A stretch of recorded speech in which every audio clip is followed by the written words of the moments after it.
Good to go. Good evening and welcome to the May 2025 meeting in the public of the Board of Education. It's our second to last meeting of the school year, and I think that there's probably some students here who are quite excited that we're partway through May and that June is just around the corner. I'm betting that that's really true right now. So I call this meeting to order. And I will start with a land acknowledgement, and then I will move into a couple other pieces of business before we get to the students. I would like to acknowledge, actually I don't want to acknowledge, I do acknowledge that the Abbotsford School District is located on the traditional and unceded territory of the Sumath First Nation and Mathqui First Nation. With this, we respect the long-standing relationships that Indigenous nations have to this land as they are the original caretakers. So thank you for joining us this evening. Couple housekeeping items. You'll see there's a phone in the middle of the room on a table. It's a funny looking phone, looks like a spaceship. Joining us this evening over this phone is Trustee Corky Neufeld, who is unable to attend in person this evening, but that makes a full complement of 7. There you go. Okay, and I'd like to introduce Nathan Ning. Dr. Ning is joining us tonight as Acting Secretary Treasurer. We are currently without a permanent one, although that may change soon in a future coming near you. But Dr. Ning is a Deputy Superintendent for the school district and has graciously agreed that he will join us as our Acting ST. So if you hear us say ST, it means Secretary Treasurer. So just to clarify. And at this point, I'm going to ask us all to rise for the singing of O Canada. Students, sing loud. O Canada, our home and native land, true praise we love, in all of us command, with glowing hearts we see their eyes, much true north, strong and free, from far and wide of Canada, we stand on God for thee. God keep our land glorious and free. Oh, Canada, we stand on guard for thee.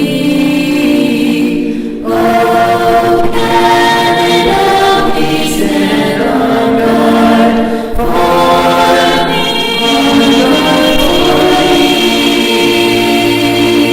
thee. Well done. I heard those voices. Thank you.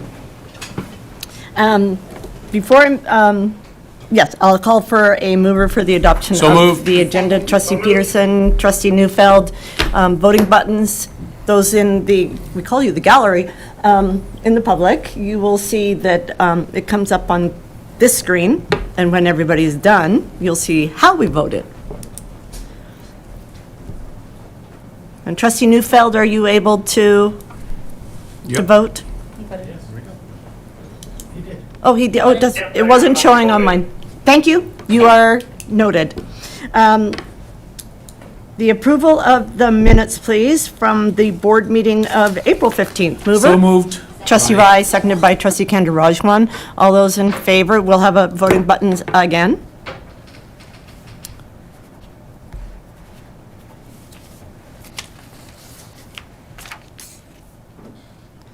Okay. Nothing on my screen yet. Okay, would you like us to vote on your behalf? Oh, there it is. Thank you. It's a little delayed. You're gonna have to, I think it's taking the ferry across. I think it is taking a ferry across to Victoria, indeed. Okay. Next, we move into the approval of the consent items. I will, for the public's edification, let you know that there is something that, if you were looking earlier, there was an item on there called 6.3, which was board goals. That has been moved now to further down the agenda. It is no longer part of our consent item. So may I have a mover? Move to approve. Moved by trustee Peterson, seconded Second. by trustee Rai. And voting buttons, please. We're trying to go easy on our new secretary, or acting, maybe not new, acting secretary treasurer. We were breaking that out from the consent item. It's already broken out. Yeah. So just to clarify, is this the board goals or is this? No, that's been moved to a completely different part of the agenda. I can't remember where it went, but further down. Yeah, new business, thank you. Okay, thank you for the clarifying question. And then I am now going to request for approval minutes under 6.4, moved by trustee Candirajwan, seconded by, don't all jump at the same time. Peterson. Trustee Peterson, all right, thank you, so we can, sorry, we're a little ahead here, but that's okay. If you could put up the vote for the minutes. Oh, there is nothing? No. Did I already jump the gun? I do this every time. It's a good thing there are people to keep me in line. Okay. Before we move into a couple of the delegations, presentations, acknowledgements, which is under 7.0, you see highlighted there. There are two items. One of them's not on there, but we would like to start with the recognition of the Lapu Lapu Day Festival in April, where tragically some lives were lost and many people were injured. And we do have a community of from the Philippines in our community, as well as there were a couple individuals who were from Colombia who lost their lives. And we are a district with over 85 languages, which should tell you that we're quite diverse and we have multiple ethnicities in our community and in our school. And it's a heartbreaker for all of us.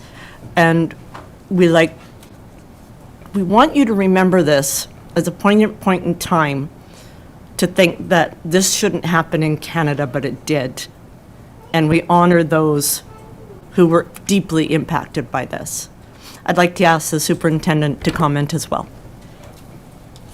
Thank you, Chair Wilson. Just to echo your sentiments, and also I want to take the opportunity to thank our staff, particularly our Safe Schools staff and our counselors, led by District Principal David DeWitt and Director of Instruction Michelle Gehring, who, upon hearing the news, make sure that we're able to support our students and our staff, and by extension our families, and again our condolences, particularly to our Filipino community.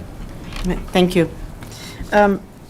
Not on here, it's not a standing item on the agenda, but recently I've started, this year, in 2025, I've started the practice of acknowledging adults in our school community, not by name, but by the roles that they play in improving the lives of our students. We have students here, they come visit us, but we also have some people that are unsung heroes in our district. Today, I want to take a moment to recognize our bus drivers and our transportation department. They work very hard, they do their best, and everybody here has a commitment. Everybody that's either driving the bus or is in that department, whether they be a dispatcher or a mechanic, they work hard on behalf of students and families to get them to where they need to go safely. So I do think that when you're out and about and you see a yellow school bus, or if you're on a yellow school bus? Yeah. Yeah. Don't forget to say thank you. Okay, perfect. Would you like to add anything else to that? Yep. Okay. This is a part of the agenda now where we move into our school presentations. I'll be back to the microphone soon, but for now, Superintendent Nozak. Thank you. Yeah, I'm very pleased to ask Principal Tara Platinga to come forward on behalf of her school, Alexander Elementary.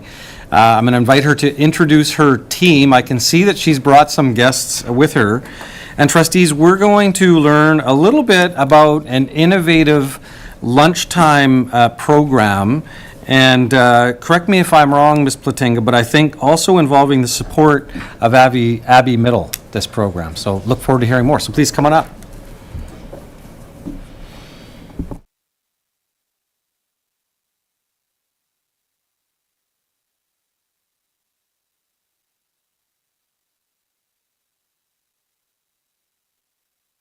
Oh, speak. There we go.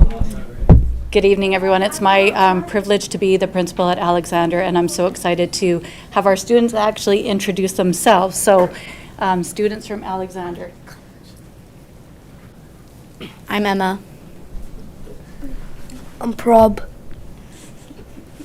I'm Saibir. Hello, I'm Azores. I'm Vincent. I'm Hamza. I am Austin. I am Sakina. We are excited to share with you, we made a connection with some Abbey Middle students who came and offered a 6-week lunchtime program to our students. They offered 3 different programs run once a week.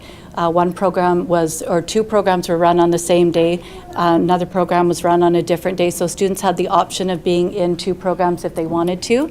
I'm going to let the students introduce what the programs are and the impact that it had for them at the school. So we're going to start with basketball. I liked basketball because it was fun and people were enjoying it. We were learning fairness in teams, and it made new things to try. And I learned how to be fast, pay attention more, and pass the ball better.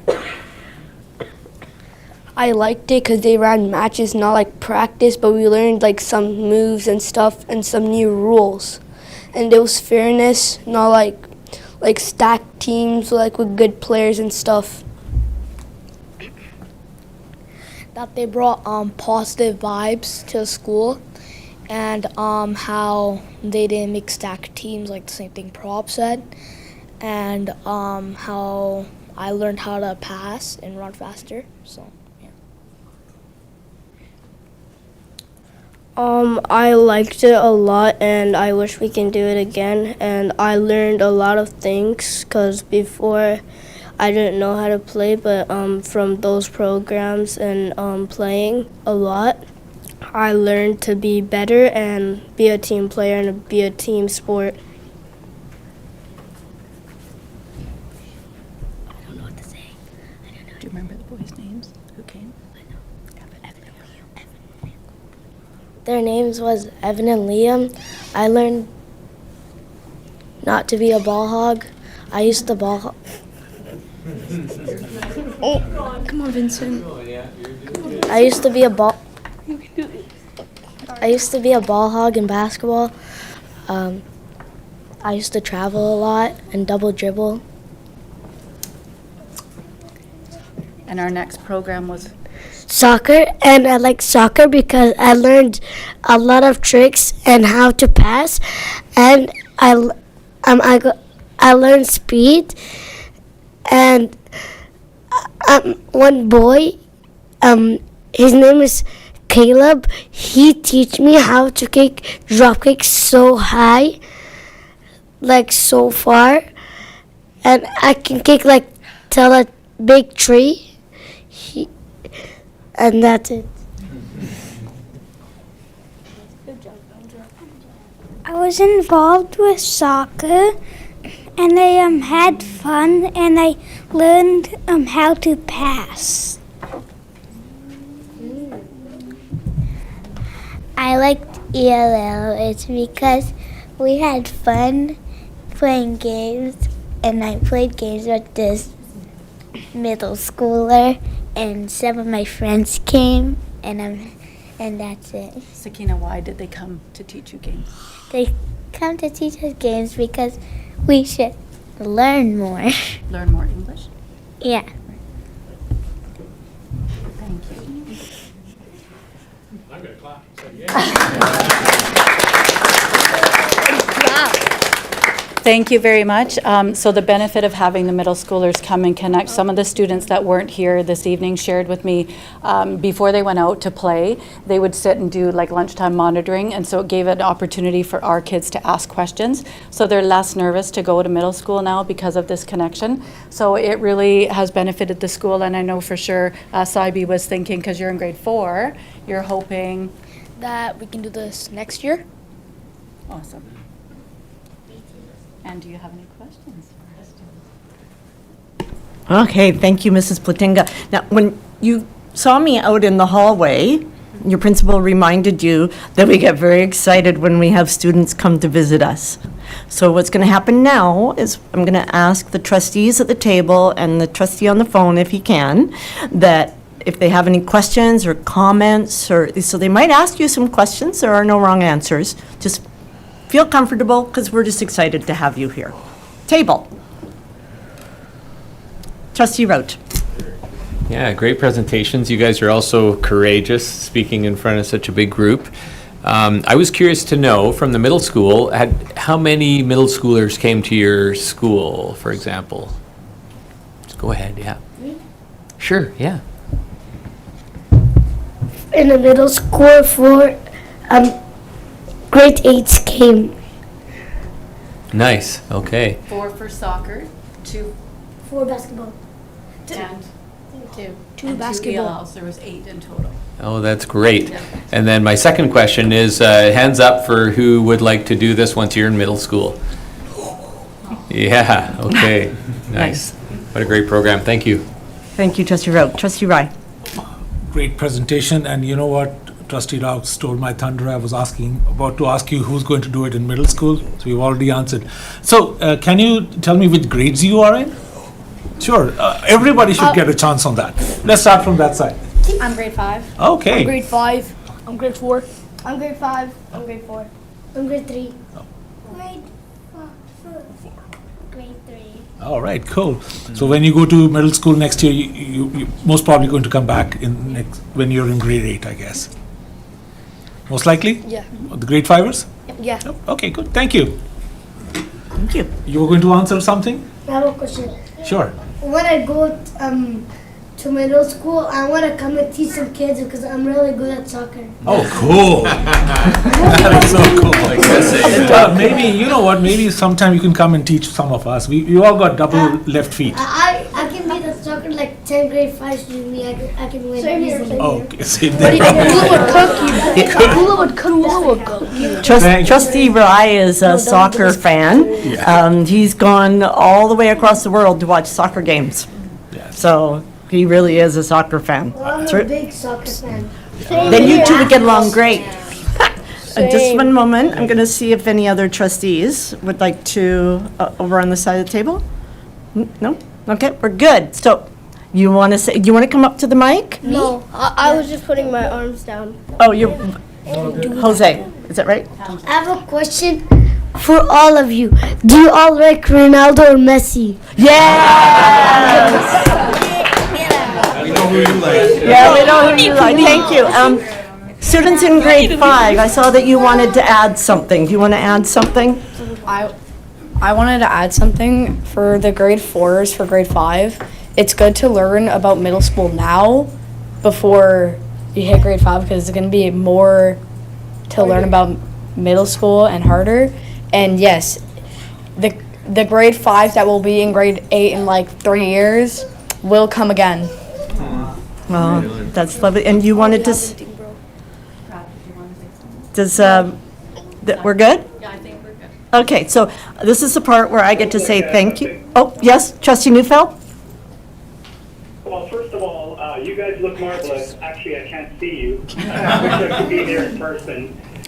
Principal Platinga, thank you so much for bringing these brave kids through the board office. I wish I could be there in person.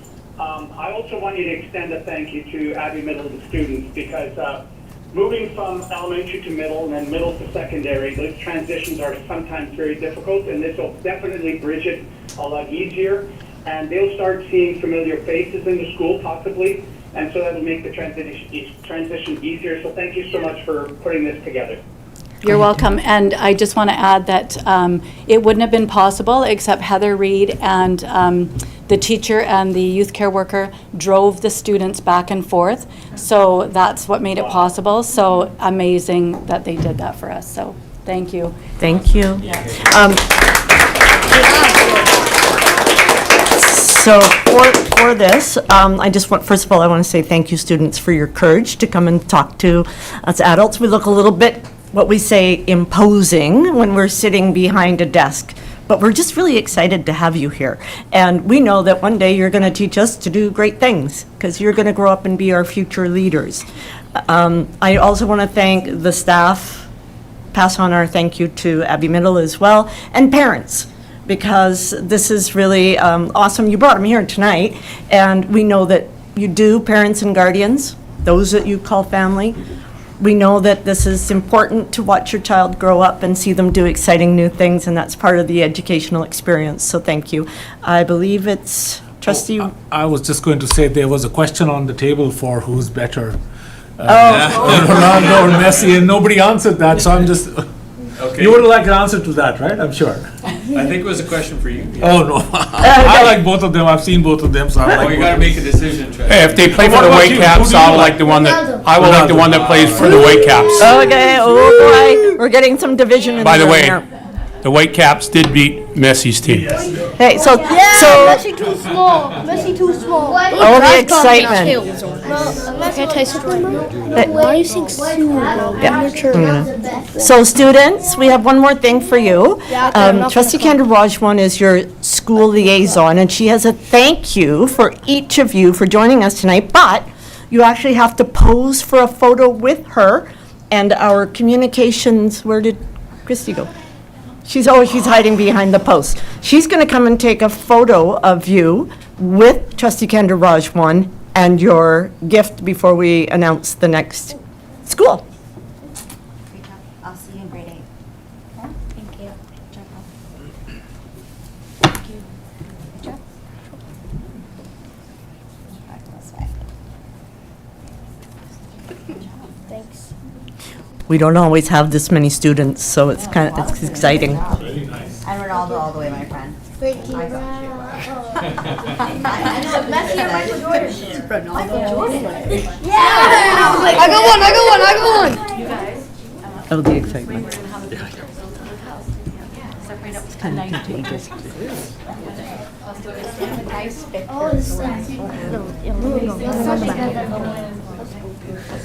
Oh, I love that. Look at that. Make a comment before you. Nice one first. Cheese. All right, now you can do silly. That was very silly. The silliest so far. Thank you very much, and now we will thank you again, Mrs. Platinga. I will turn it back over to Superintendent Nosa, who will introduce our next school.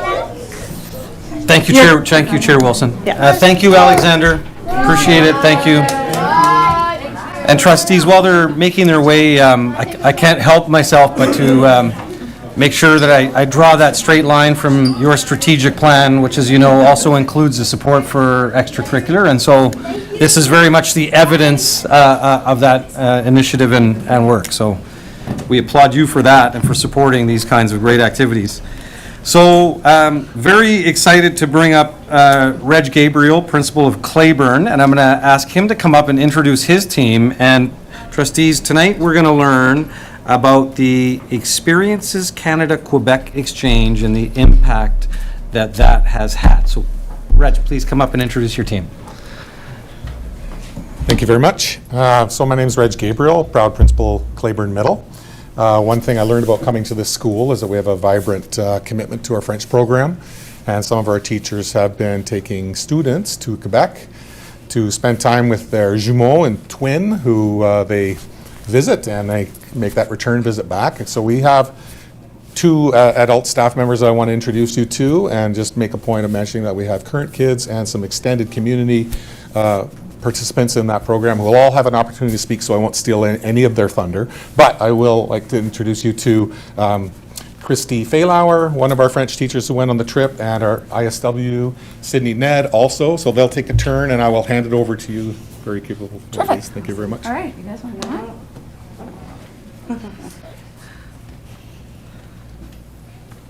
Just a reminder that everybody should speak into the mic when they're speaking. Oh, you do want us to, okay. We do I want you thought to it- do that because it's live streaming. All right, terrific. I'm Christy Faylauer. I'm one of the group coordinators. Go ahead. Awesome. A swale, Setlia Telsqui, Talitzel Kwa Samath.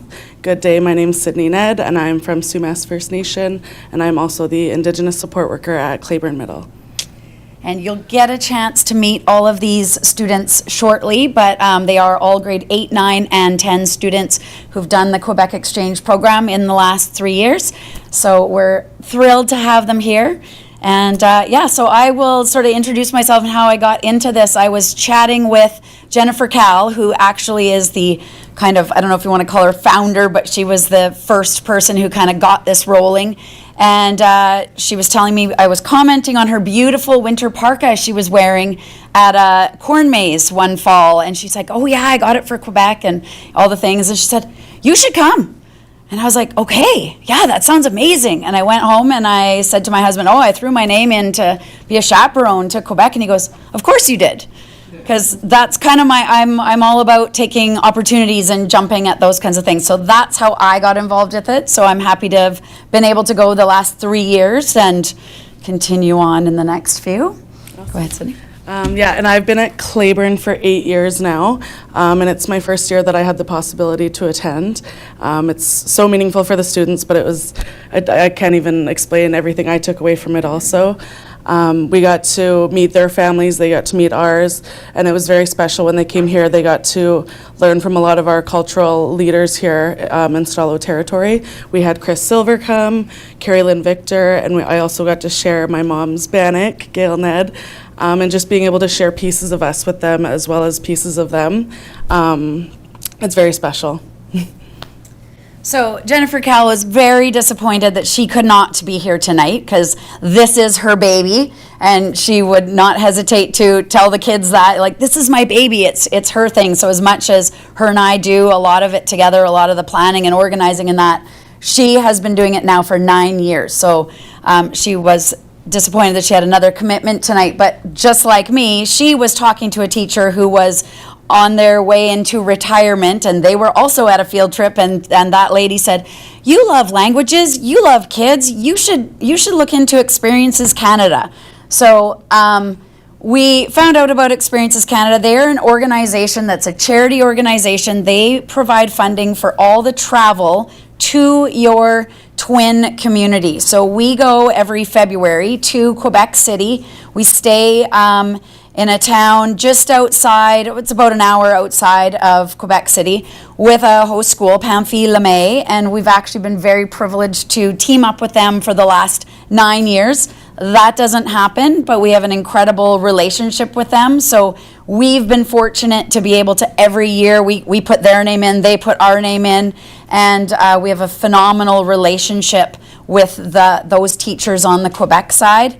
Also, Experiences Canada, they help with all the coordinating, they do all the background, like they help with the background check and the form collecting, and so they're great at funding, but they're so excited to see what we're doing. We've been privileged this year to have Ms. Ned Sydney come along because she is very talented. I know some of you guys have reposted some of the stuff that she was posting when we were in Quebec.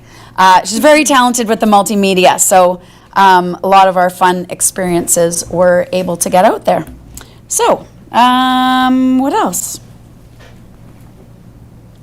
Will it play? Do I have to push it again? Okay. Hey, I'm Jen Cal. I'm a teacher at Claiborne Middle, and I'm one of the group organizers for the Quebec Exchange. I think my favorite thing about it is the kids who come in and they're ready to be not ready. They're ready to take the risk, and they want to try something cool, but they are ready to do more. And it's really cool to watch them blossom and become more amazing humans by the end of the exchange. Hi, I'm Madison, and what I like about the exchange program is the opportunities it gives us and how we can branch out and meet new people. Hi, I'm Christy Faylauer. I'm one of the Quebec coordinators, and I love this program because I'm all about doing the things, and what better way to do it than through travel. You get to have new experiences, become a problem solver, meet new people. I think for me, I love seeing how my son's come out of his shell and done something kind of larger than life to travel across the country. Yeah, it's just a great opportunity for them to go see other parts of the country and get get an opportunity to travel they might not ever get. So yeah, it's a wonderful program. I've been doing this program for many years now, and each year I like to see the eyes of the kids there, discover a new culture, a new province, meet new people. For my part, as an English teacher, of course, the opportunity that they have to practice their English is extremely awesome. And they have the chance to meet friends and really have an English immersion thing, which goes exactly with the Quebec program.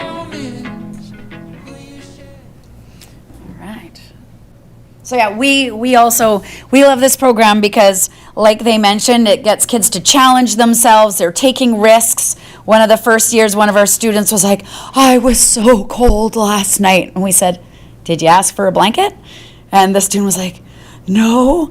We're like, "Okay, well, now you know that's what you can do tonight." And sure enough, she did. She asked for a blanket, and but it's little things like that, or problem solving. You now have to carry your passport. You have to do these things at the airport because, there's only 4 of us adults and there's 25 middle schoolers. So it can be challenging. So alumni, would you like to step forward if you see your photo up there? Go ahead, Sophie. Sophie, I think, is up first. Hi, I'm Sophie, and I went in 2023, and I think this program has really helped shape me as an individual. It helped me to experience different cultures within our country and just connect with people on the other side. I still stay in touch with my Quebec twin and her family as well. Thank you. Gabriel. Hello, I'm Gabriel, and I also went in 2023. And I think the biggest takeaway for me would be to realize that you can immerse yourself in any family and you can always grow your friendships. And it's really cool to be in a different community. And actually being that I love doing snow tubing and going to the Sugar Shack, which are some things that we don't have necessarily here. And when I was there, I also learned that true maple syrup is in Quebec. So that's definitely my biggest takeaway. And yeah, I'm still in touch with my twin to this day. And overall, looking back, I wish I could go again. And I hope to one day. Yes. Thanks. Nate. It's actually exciting to have Nate here because his brother also got to go. So. Hello, I'm Nate, and I also went in 2023, and my biggest takeaway was just getting to meet a whole bunch of new people from Quebec and from our school as well. I also noticed that their milk was in bags, and I thought that was really strange. Thanks, Nate. And Gabe. Hello, I'm Gabe, and I went in 2024. And one of my takes is that I was put in a French-speaking community with people who didn't really know how to speak English that well. So I was forced to learn a new language and speak French to them. And one of my other takes is, as a person who travels a lot, I need to know how to be on my own. So this was my first time ever traveling across the country by myself pretty much. So it taught me how to be responsible in the airport, how to take care of something if it gets lost, something like that. And I still do stay in contact with my twin to this day, and we still call pretty much every week. Thanks. All right, Madison. Hi, I'm Madison, and I had a great time during the Quebec exchange, and me and my twins still stay in contact. While I was there, it was a lot of fun to expand and meet new people and see what it was like across the country. I really enjoyed it, and I'm really sad that not everybody could experience it, and it was only a certain amount of people that could. Thank you. Noah. I'm Noah, and I went to the Quebec exchange this year. The most memorable and important part of the exchange to me was exploring and learning about new cultures and parts of places within Canada and experiencing that with both familiar and new faces and making new friends. Thank you. Joey. Hi, my name is Joey. And yeah, so personally, my favorite thing was the, it's a different culture there. but it still feels like Canada, and so it's like really cool because like the culture is all different, and it's like it feels different and it's not the same, and I really liked that differentness. But then it's still like Canada, and it's still like here, and so it's like awesome. Thanks. Alex. Hey, I'm Alex, and some things I'll never forget from the trip are like going in like a group of friends, and like going to Carnival. It'll like I'll probably never get to go again. Yeah. And actually, the Candler boys had a neat connection because they both had double twins, right? And both those twins also were into hockey, and these guys are into hockey, so there was a really kind of cool connection going around there as well. So that was neat. Oh yeah, we don't need that one. So this is short, yeah, you guys, and then I think. Hey grade 8s, we would love to have you join us on next year's Quebec-BC exchange. And here's a few reasons why. Chance to experience a bunch of things I wouldn't be able to experience out here. And I met a whole bunch of people that I am really good friends with now. I think people should do it because you get to meet like a lot of different people, and with those people you can like exchange like what you know about English and French, and it's a really good opportunity to have fun. But you should do it because you get to meet lots of new people and see a different province. You should do the exchange because it's very cool to discover a place in Quebec and BC, and you get to see the culture of other people. Yeah. I think you should do it because you discover new places, and you're in the family, so you learn how to be responsible and everything like that, and it's very fun. Something I loved about this experience was seeing how it pushed my son out of his comfort zone.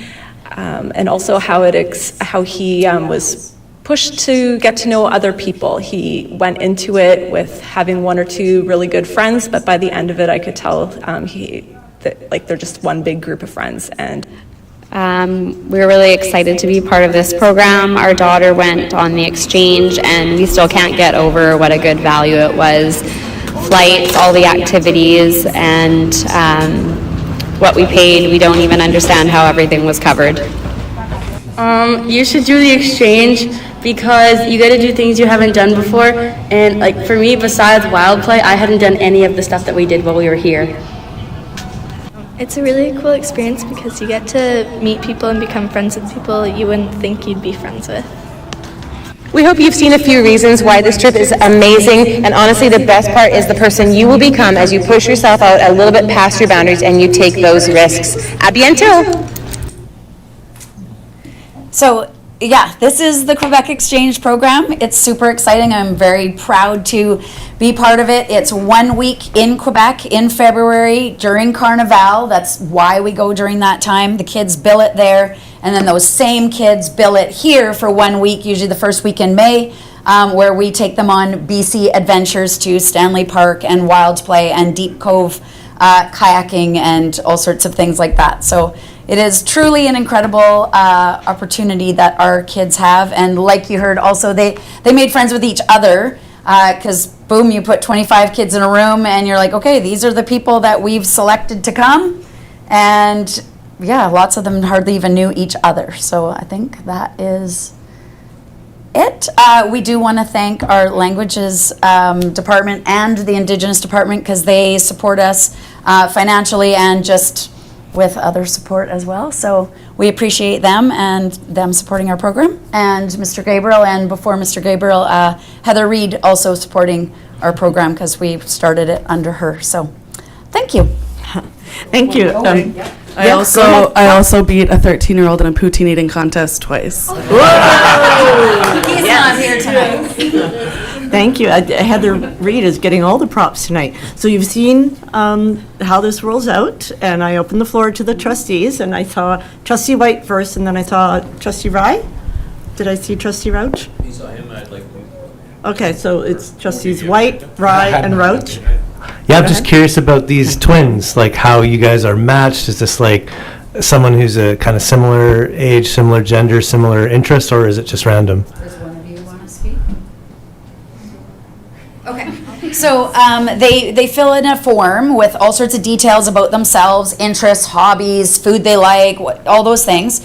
And then whoever the group organizers are, we get together, and the group organizers that you saw speak in the video from Quebec, they get together, and it's like a 3-hour FaceTime conversation where I'm like, okay, I have a girl, she likes basketball, and she does this and that and the other thing, these are her hobbies. And then Sylvie on the other side says, oh yeah, I've got somebody that I think would go well with that person. Oh, I got some boys who are into hockey. And so we spend hours putting it together, and then we hope for the best. And some twin relationships have been incredible, and others, they work out.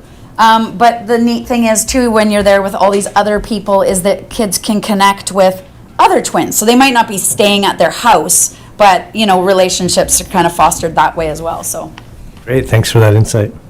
Thank you. So Trustee Wright, Trustee Roach, Trustee Kandaraj one.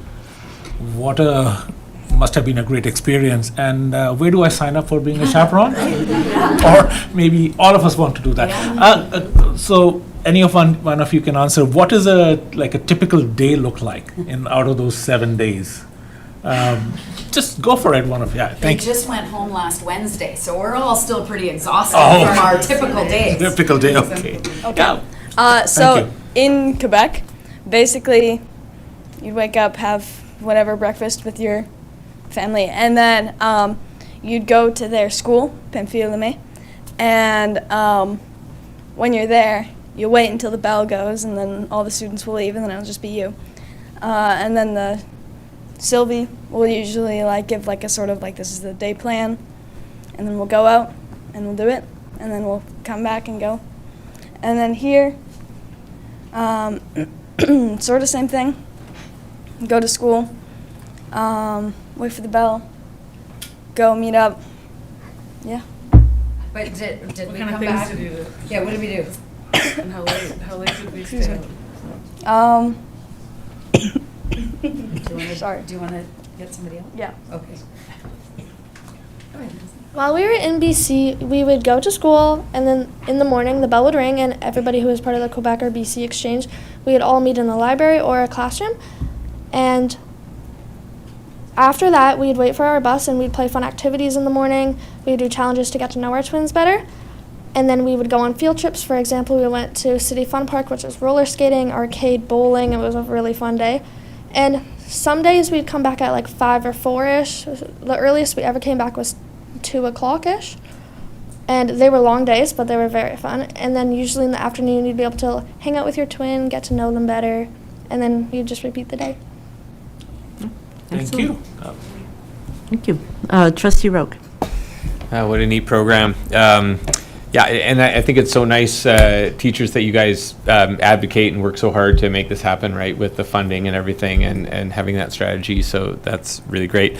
I'm kind of curious that there must be a lot of kids that all want to do this program. How do you select? There must be only a limited number of spots, I'm guessing. Yeah, and that's part of that is about being responsible and getting your forms in on time, and following the instructions and that kind of thing. But yeah, we try to match as best as we can how many participants the Quebec side has. So if they have 25, we try and have 25. This year they had more, which is why we had some double hosting. But yeah, we also reach out to other coaches, other teachers within the school, and we say, hey, what do you think of this applicant? Would you recommend that they be part of this team and do this adventure? And we kind of go by that.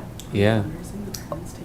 Oh, that's true too. Yes, we do a lot of fundraising. Yeah. So parents sort of take the lead on that, and then we have a hospitality team. So between the two teams, there was a bunch of fundraising that happened before we went on the trip. They did a bottle drive. They sold blueberries. They sold Krispy Kremes. Can't even. Yeah, you guys had a bake sale. I can't remember what there was so many different things.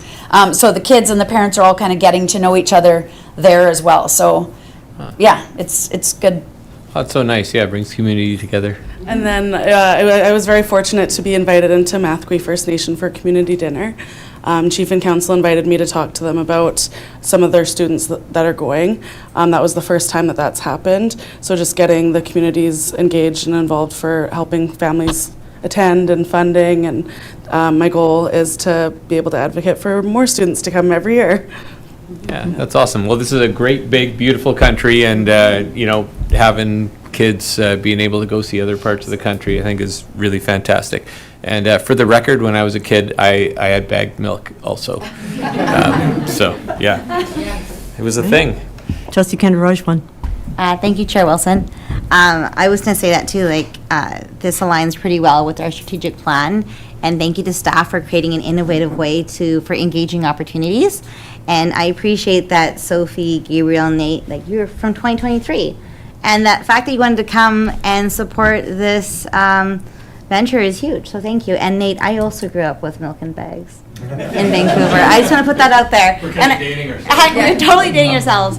I actually remember even milk coming to our door, vaguely. Yeah. And I've totally aged myself. Glass bottles, yes. Yeah, in the glass bottles. And I just wanted to add that both Jen, Cal, and I reached out to all these kids, and they all responded within a short amount of time. So I think it speaks volumes to the trip and the connections they made, and how excited it was that, a couple years later, they're still willing to take time out of their busy lives to come and join us. That's fantastic. Yeah.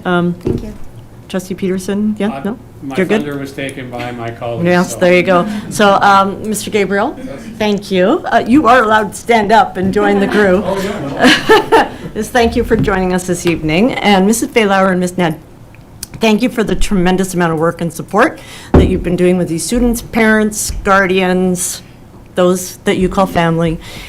We really appreciate this work, and the staff, the rest of the staff in the building, and for the other side of the country, well, it's not even actually the other side of the country, but in Quebec, for the work that they do to make this happen. For the record, Quebec City is my favorite city in Canada, and I've been to all but one territory and one province. So I get around is what I'm trying to say, but it is my favorite city, and I'm kind of jealous. And Trustee Rye would tell you that back in the day, we used to approve field trips.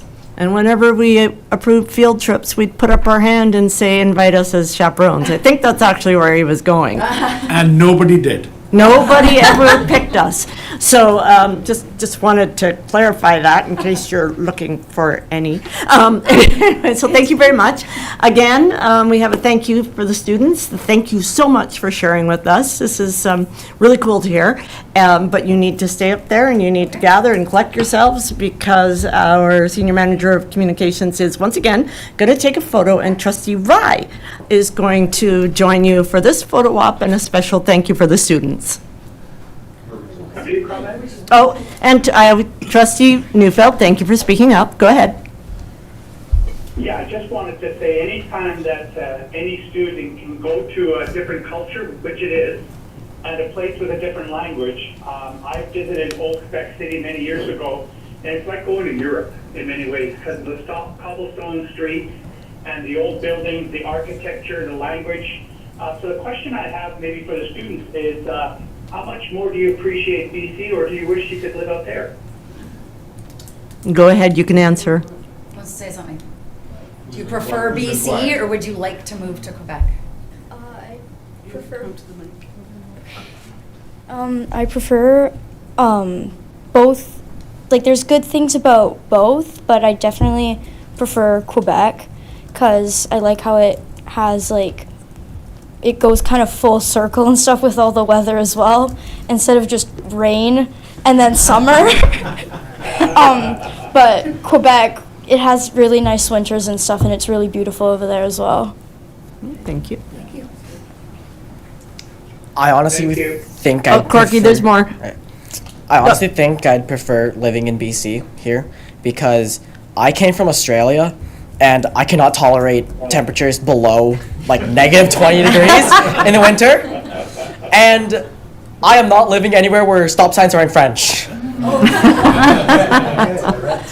Are there any other students that would like to answer the question for Trustee Neufeld? If I didn't live here, I'd live in Quebec. How's that, Trustee Neufeld? Okay. Thank you, Principal Gabriel. You bet. Okay, thank you. Thank you. So gather for your photo op, and I'll turn it back over to the superintendent for our community partner presentation. start those things. Thank you. Everyone will stand behind you, just you. Thank you. Thank you.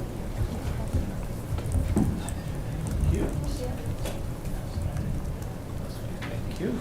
Sorry for the interruption. No, it's okay, trustee Neufeld. Thank you for doing that, otherwise I wouldn't know. Thank you, Claiborne. We need to have a little prop for you, trustee Neufeld, so that we know you're there, you know, little picture. Yeah. They'll see me from Yeah. Sure. All right, I can see everybody. You ready? Picture of his grandson, because his hair is just as curly as his. Thank you. Thank you. Oh, yeah. We've started a new trend now. Brothers over there. Do it in French. I love it. Excellent. Thanks so much. Thank you. Thank you. Thank you. Bye, Reg. Thank you, Claiborne.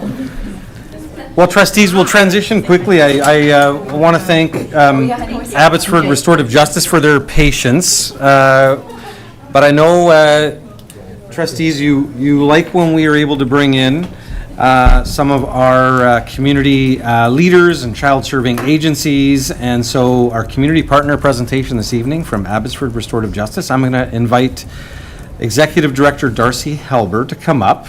And I know you're joined, Darcy, by, is it Denisa? Yes. And so welcome, Denisa. And you are the Mentoring Program Coordinator. And I think you're going to share a little bit about the Restorative Action Program tonight. We are. Awesome. Hello. Thank you all for having us. I see some familiar faces, of course. We're going to ask you to press the button there where it looks like a person. This little talking one? Yes. Yeah, okay. There you go. Okay. Great. And this is my, excellent.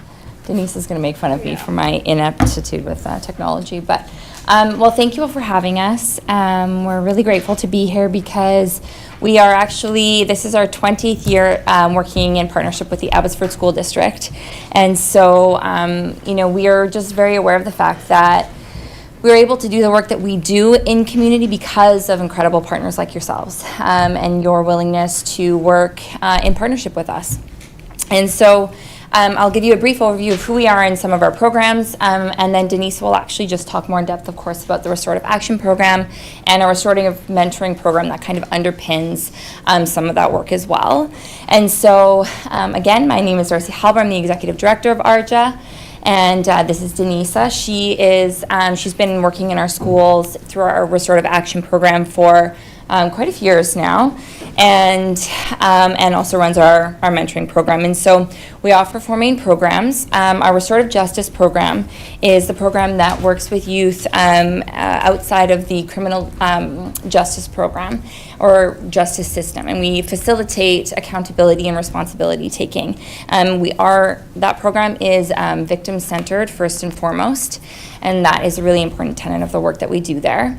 Our other program is our community practice program, and this is one that addresses broader community conflicts, facilitates dialogues around them, so that communities can really have a part in addressing the issues that are affecting them. We then have our restorative mentoring program that pairs at-risk youth with a responsible adult mentor, and we take referrals into that program from our RJ program and from our RA program. And so the Restorative Action Program that we're really here to share with you guys about today is it really is important to teach students about conflict resolution, and ultimately what it looks like to do that in a healthy way, because it's helping them develop that understanding that conflict in and of itself is not bad. It's inherent in so much of all of our lives, but how can we choose to engage in conflict is what really separates our ability to handle it. And our goal ultimately is to support the Abbotsford Schools District's goal of building more safe and caring schools. And so I'm going to pass it over to Denisa as she chats a bit more about our RA program and the prevention piece of it, as well as the intervention side of it. Yes.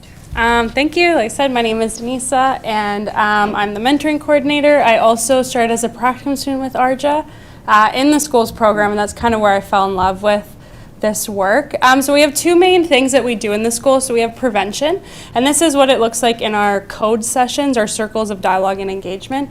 And really this is us sitting in a circle with students and teaching them things about emotions, conflict management skills, understanding what is bullying versus teasing versus mean behavior. And really we're doing this in a way that's not, it's fostering connection and like relationship building and rapport building with our students.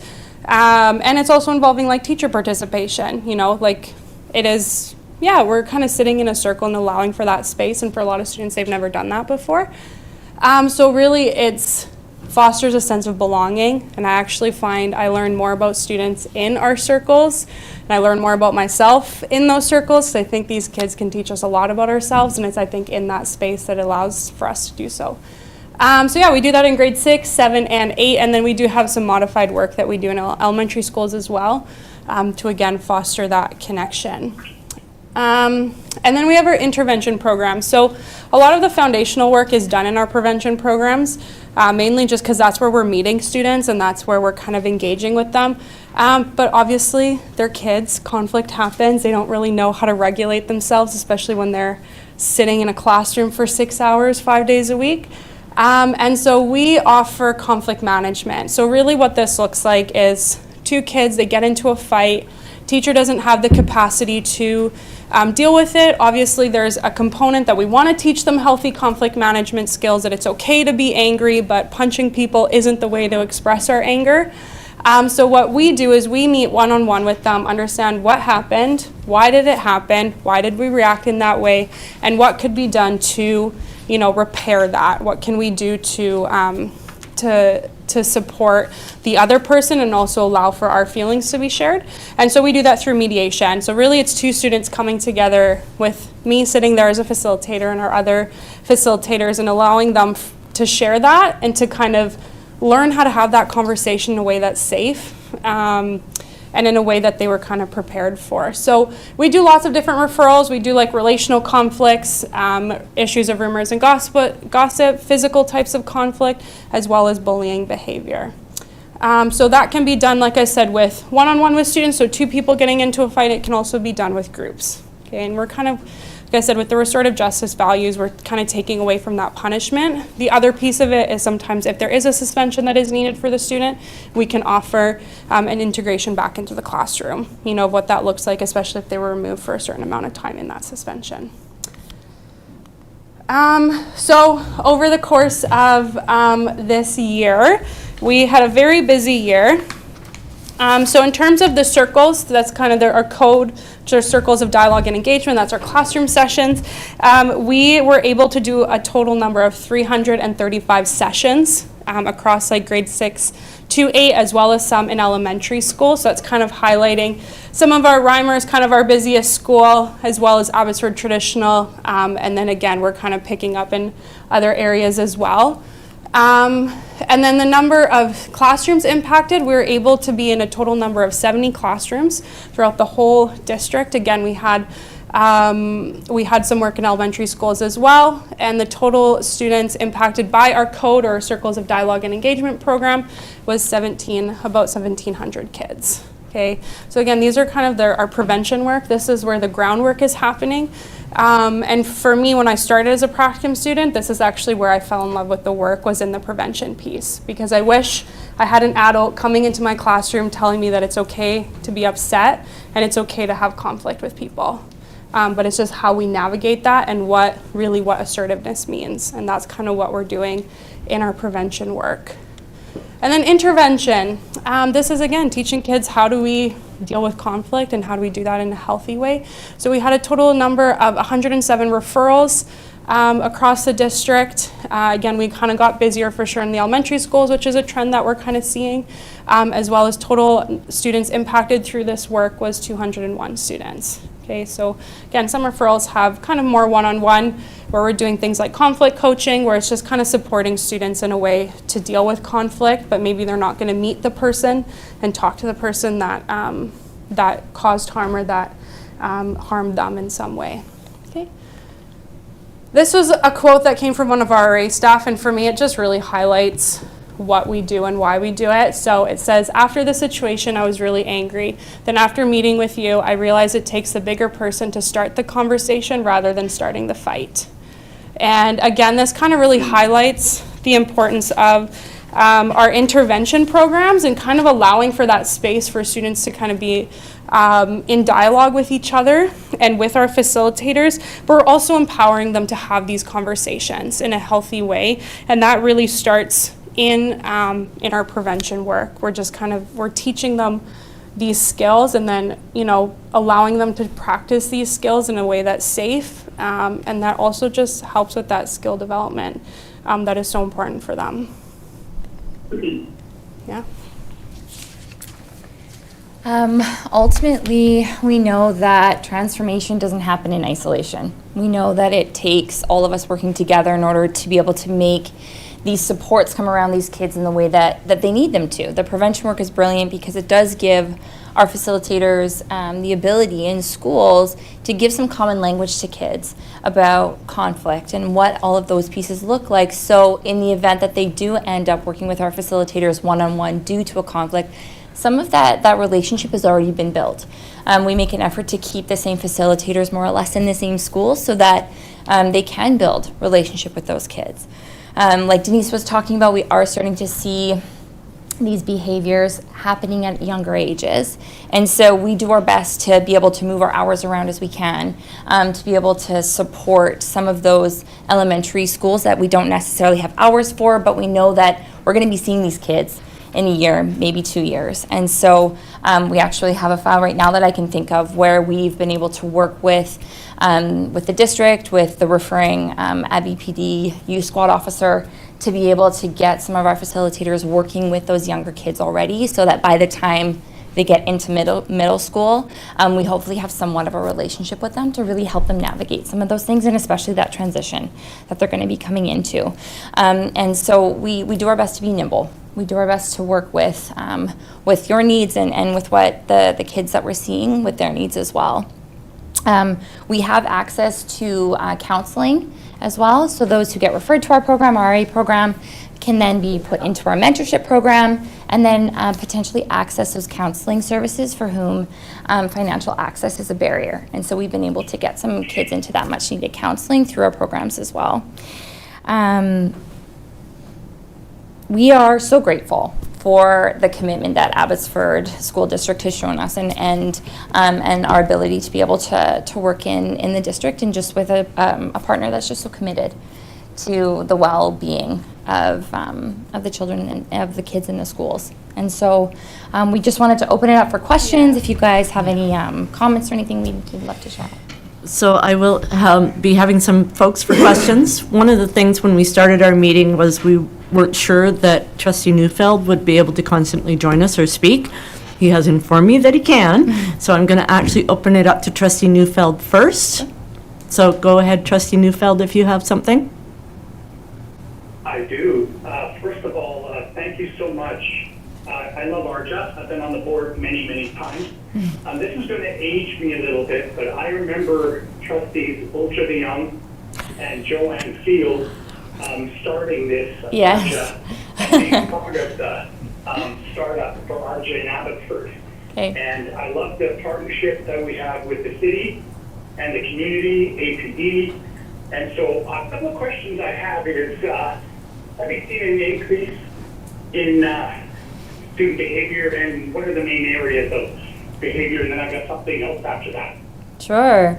I mean, I'll let Denise speak to the specifics, but I would have to say that we do. We work very closely with Abbey PD Youth Squad, and we find that we are getting more referrals through them, specifically just with increased conflict among students, higher risk-taking behavior, higher levels of violence, and so we are absolutely seeing that. And I think I know we're not the only agency trying to do our best to mitigate some of those things, but it's definitely something that we're seeing. So I'll let Denise speak as well. Yeah, something that I'm seeing, especially because I've been in this role for about 3 years now, is an increase of behavior, especially in elementary schools, and that's kind of transferring into the middle school. And so yeah, just trying to figure out how we navigate that piece. A big trend that I'm seeing is, again, with social media. That's not something that's new, but it is something that is rapidly changing and affecting the students in a negative way, unfortunately. And so something I'm working to do is, and I have work to do, is just implementing curriculum that kind of talks about conflict online. What is online? How do we stay safe online? And really navigating some of those aspects. But again, what I'm definitely seeing in the mentoring program is more of that support is needing in grade 5, especially as that transition to middle school happens. Our programs can be adapted to elementary school, but there's definitely a certain age that it's just not going to maybe hit quite the way that we want it to. So really what we're trying to do is through our facilitators and our RA staff, is just allowing for that work to kind of start being done in grade 5 so they have a familiar face once they get to grade 6. And that's what we've noticed. And again, through the mentoring program, that's something that I'm noticing that is a lot of, especially our youth squad officers and counselors through the elementary schools are wanting a mentor for the youth. That's in grade 5 to help with that transition and that outside of school support. But on the flip side, again, a lot of the kids that are coming to me from elementary school are quite high risks, and so trying to figure out how we navigate that, because unfortunately they don't qualify for other programs in our city, but they do qualify for ours. However, you know, like our society is changing, and so having the adequate number of volunteers for me to match those kids can be quite difficult. That being said, we do have some really solid matches that again, we're kind of thinking of one particular file where this kiddo came to us in grade 5 and has had his mentor for about 1.5 years now, and is kind of helping with that transition to grade 6, especially because this is a particular youth that is on police radar in terms of just some of the risky behavior that they're doing. So we're kind of allowing for that outside of school support as well. But it's changing, and it's changed a lot in the last 3 years that I started. Okay. Trustee Neufeld, you have part 2. Thank you, Darcy and Denisa, for the work that you do. I just want to encourage you that we've seen an increase of issues in the healthcare system, in the school system, in society. So it's not just Abbotsford, I think it's across the board. And I really appreciate what you do in partnership with our schools. A motto that I'm trying to live by, which is difficult at times, is disagree without being disagreeable. And that's a challenge sometimes, especially when your emotions and passions get the best of you. So thank you for the work that you're doing. I really, really appreciate it. We do as a board and as a district. No, thank you. Thank you so much. Thank you, Trustee Neufeld. Trustee Rye, and then I've got hands all over the place. So I will go Trustee Rye. I did see Trustee Roach, and then I saw Trustee Kandaraj, one Trustee White. So we're going to go in a circle. Thank you. And thank you, Darcy. Thank you, Denisa, for coming over. And after Trustee Neufeld, I took over as the board representative, and the amazing work that you do over there is hats off to you guys. So thank you so much for doing it. And I'll just do a little plug. They're always looking for more mentors. Yes. So go on their website and sign up. Yes. They really need it. So thank you so much for coming. Thank you. Thank you so much. Okay. Trustee Roach? Yeah, thank you so much. What a heartfelt presentation. And just managing conflict. I think about sort of the two sides of things too, right? There's the apology side, and then there's the forgiveness side, right? Mm-hmm. And I'm sure you're working with kids all the time on both of those aspects. Adolescence is a difficult time, and kids will make mistakes, right? Mm-hmm. And you try and steer them in the right direction. What struck me especially is the focus on prevention as well, because it's an opportunity when they're so young to try and guide them. Mm-hmm. So just thank you for all the work you do. Thank you. Yeah. Thank you. And then who did I have next? Trustee Kandaraj, one, and then Trustee White. Thank you, Chair Wilson. I got to be on your board for, I think, 1.5 years or so, and I was truly honored. Oh, sorry. I was honored to be on there. It's not working? No, you're not. It's on there. Is there too many on? The red's on there. I can hear you. It was coming through. Try again. The light might not be working. This light's working. Can you hear me? I can hear you. Go ahead. Okay. I was on your board for a couple of years. I think I met you in practicum, right, Denisa? Yeah, it was great. And I loved your statement about transformation doesn't happen in isolation. I'm going to keep that in my back pocket. I do have 2 questions, though. I'm always curious. So you mentioned in your stats that Reimer and ATS, that's where you had the highest number for conflict resolution. I'm just curious. Do you think it's because there might be a disconnect in culture nuances? That's why it's such a high increase in that? What a good question. I think it's twofold. I think we had a wonderful facilitator for, I think, 13 years at Reimer. She left us for another organization. We're not going to hold that against her. About it like a year ago now. And so I think just that groundwork, she did a lot of really good work in helping to establish the program. Whereas in some of our schools, obviously there is some turnover with the position of the RA facilitator. And so obviously so much of this work is relationship built.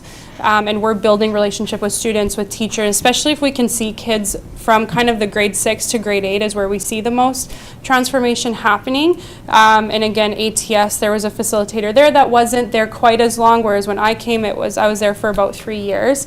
And definitely I had like no referrals, no work in the first year, but after that we really started to see that impact. And so I think it's really relational built. And again, it's the school that's really advocating for the work that we do.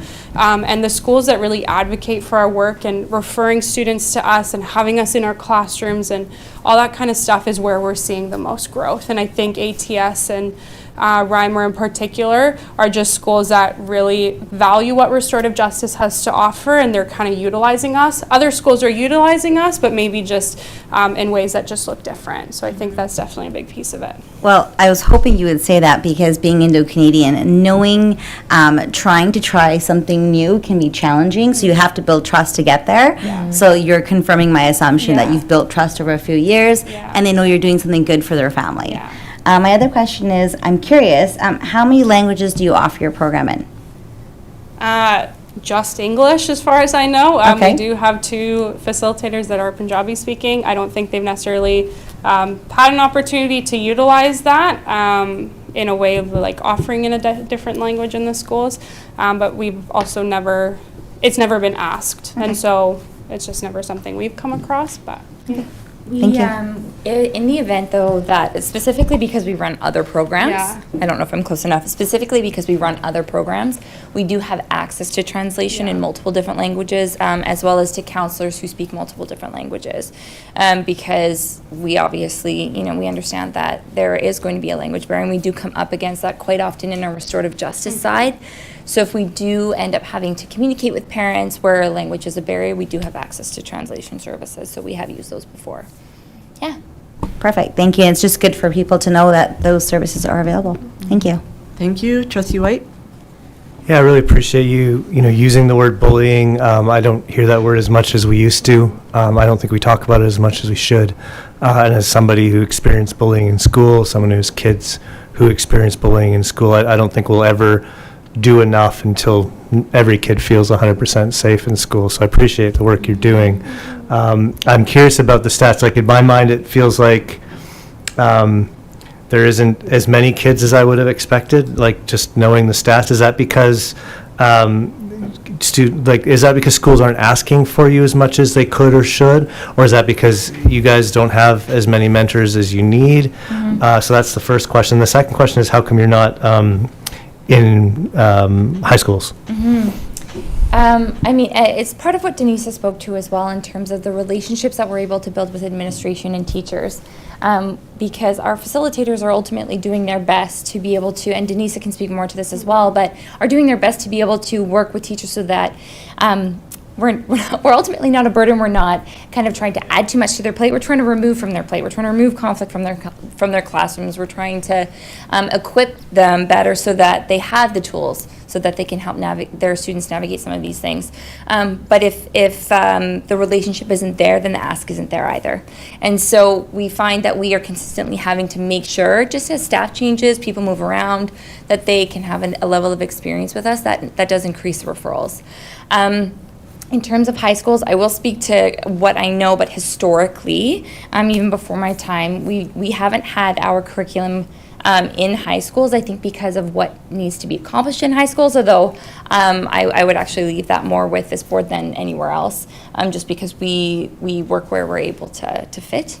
And I think in high schools it was just extra that potentially teachers didn't have as much time for, although we are absolutely willing to work in the high schools. Do you want to talk about Project Safe Relationships maybe? Yeah. So that initially launched for high schools.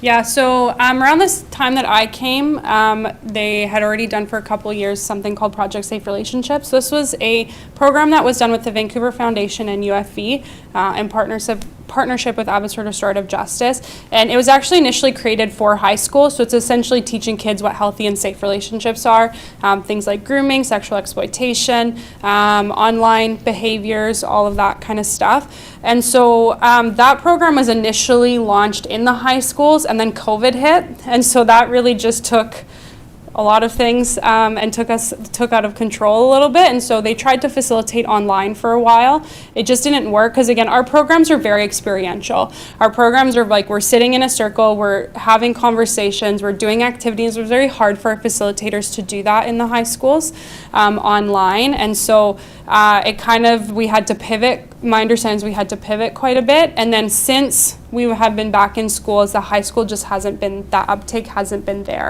Why, I'm not sure. We kind of functioned within kind of the grade 10 for careers.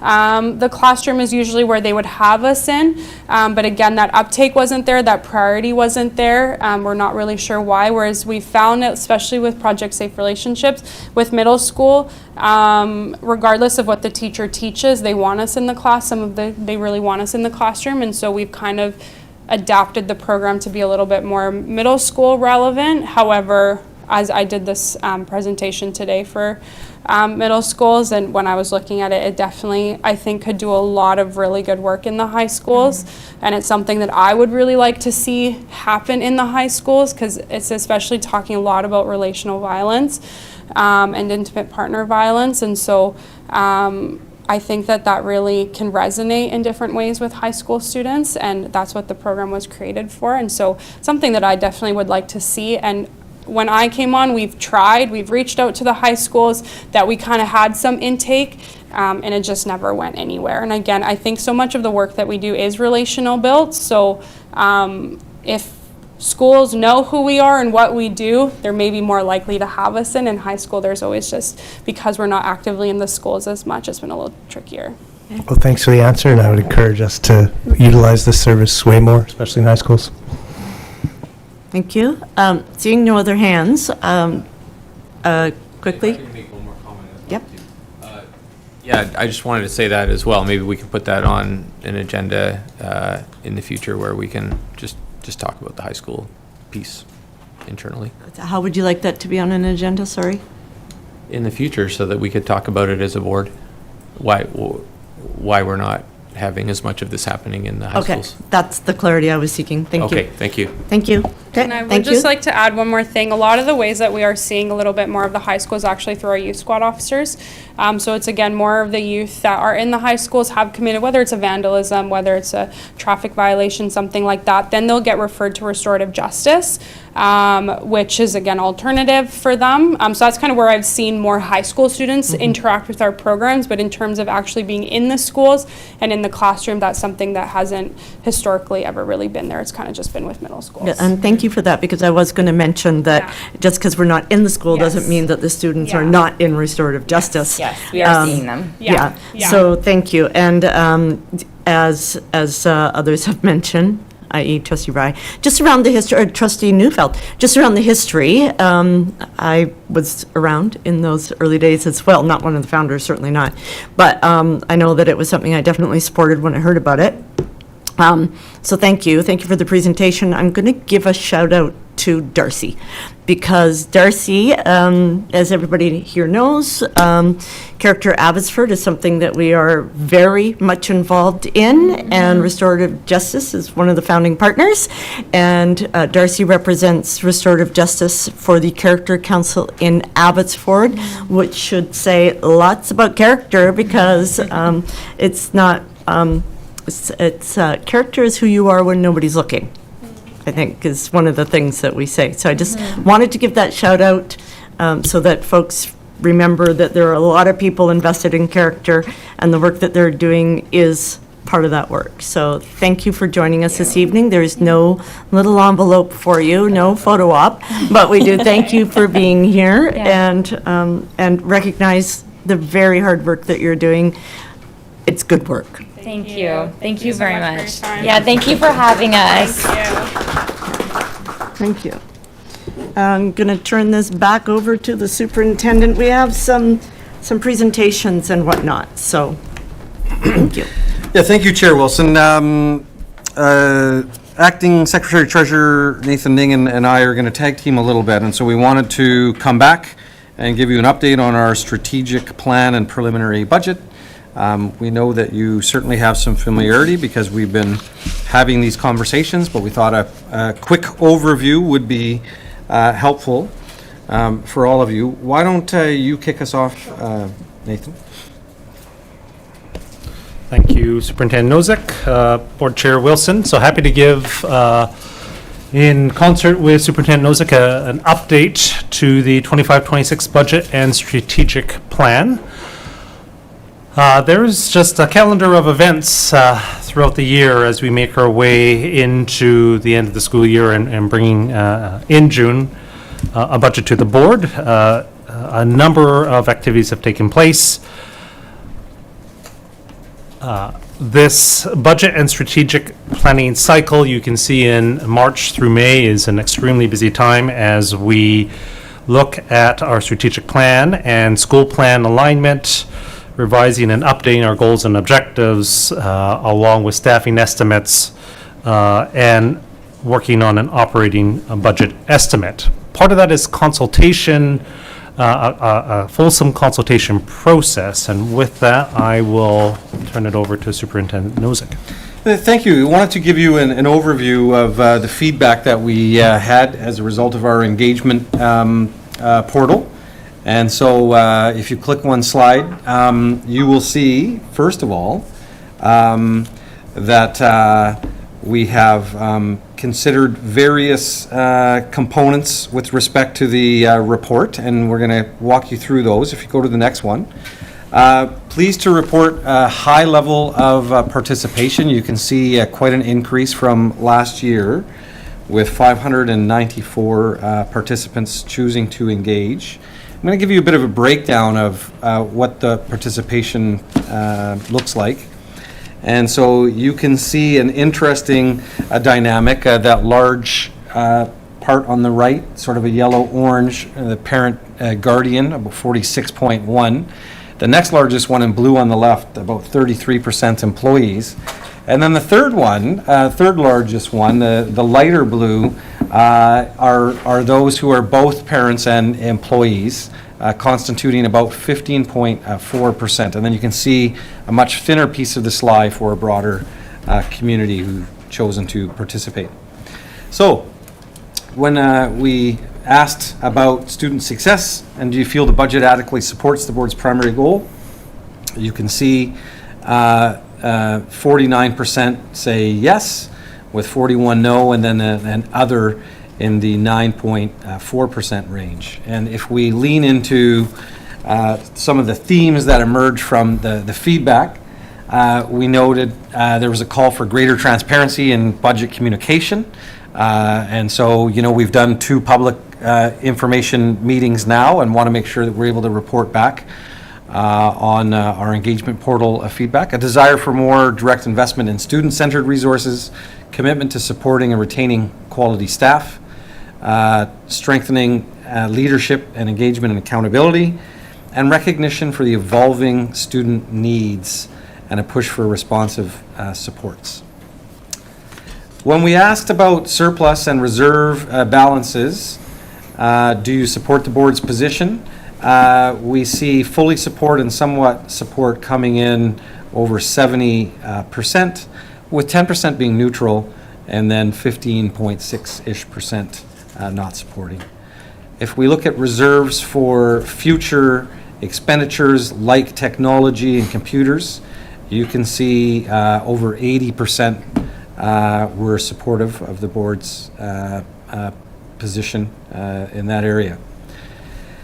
We said, what areas do you believe require more funding within the school district? We were not surprised when knowing the sort of context and climate we're in to see EAs, teachers, special education services being the three largest areas, and you can see the smaller ones ranging from improvements to buildings, transportation, and technology.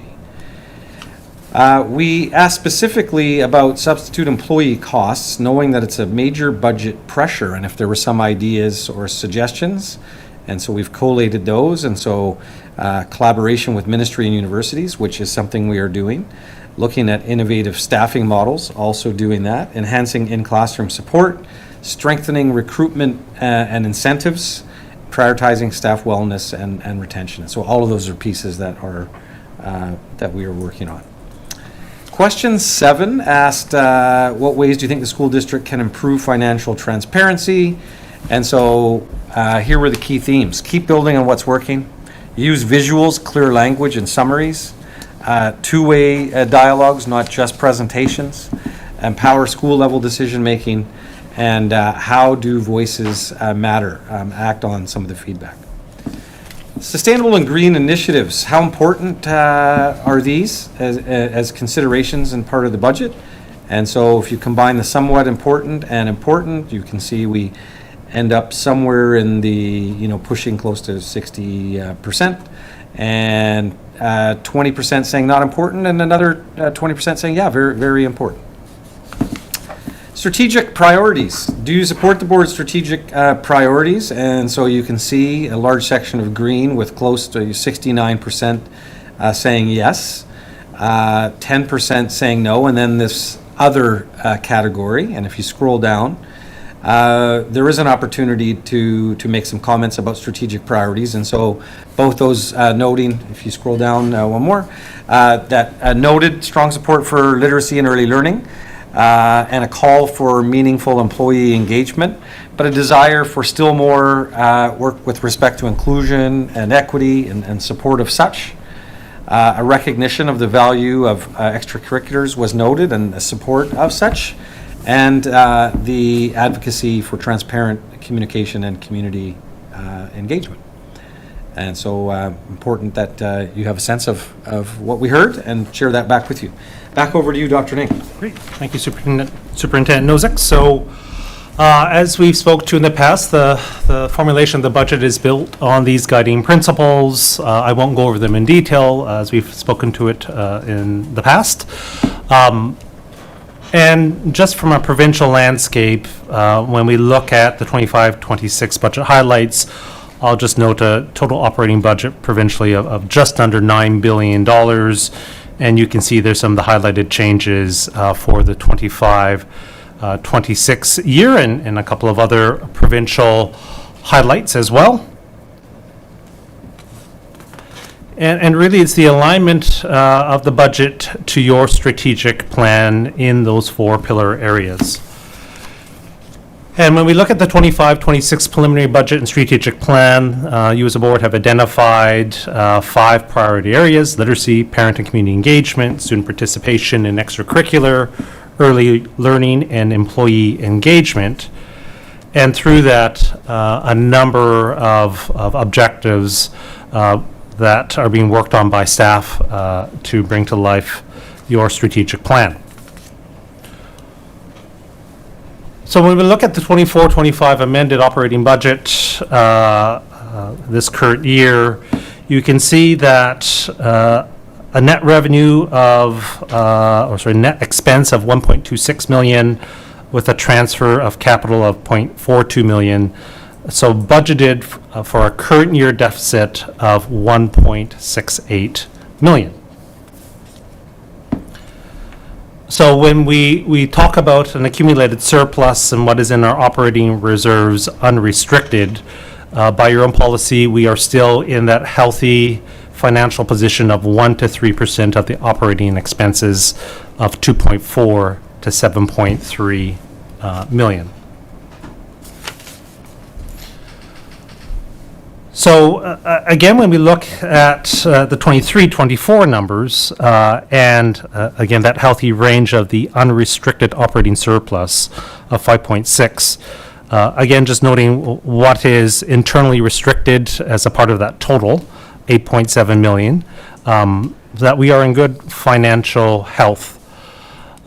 And you've seen these before, and so I won't go through them in detail, but when we look at the 23 audited financial statements for other districts and we compare ourselves in a number of different areas, so whether it be for instruction, our district admin, which you will have noted in the past, we said is a little bit higher with the implementation of our new ERP system, the financial comparisons around district admin, operations and maintenance, transportation, that we are in relatively good shape and comparable to our surrounding districts.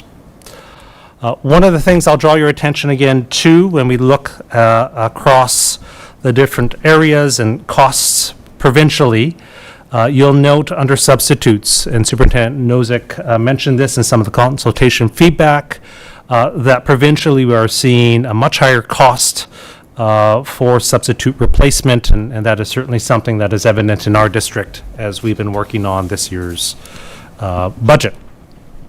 And so for us, you can see, again, substitute employee costs are up about 4.4 million from the 2021 school year, as we budgeted for the 24-25 amended budget. So in comparison, when you look across 24-25 into the 25-26 budget, you can see things are remaining relatively consistent. You'll note some changes in some of the numbers as we move to the new ERP and our ability to project with estimation becomes much more in tune.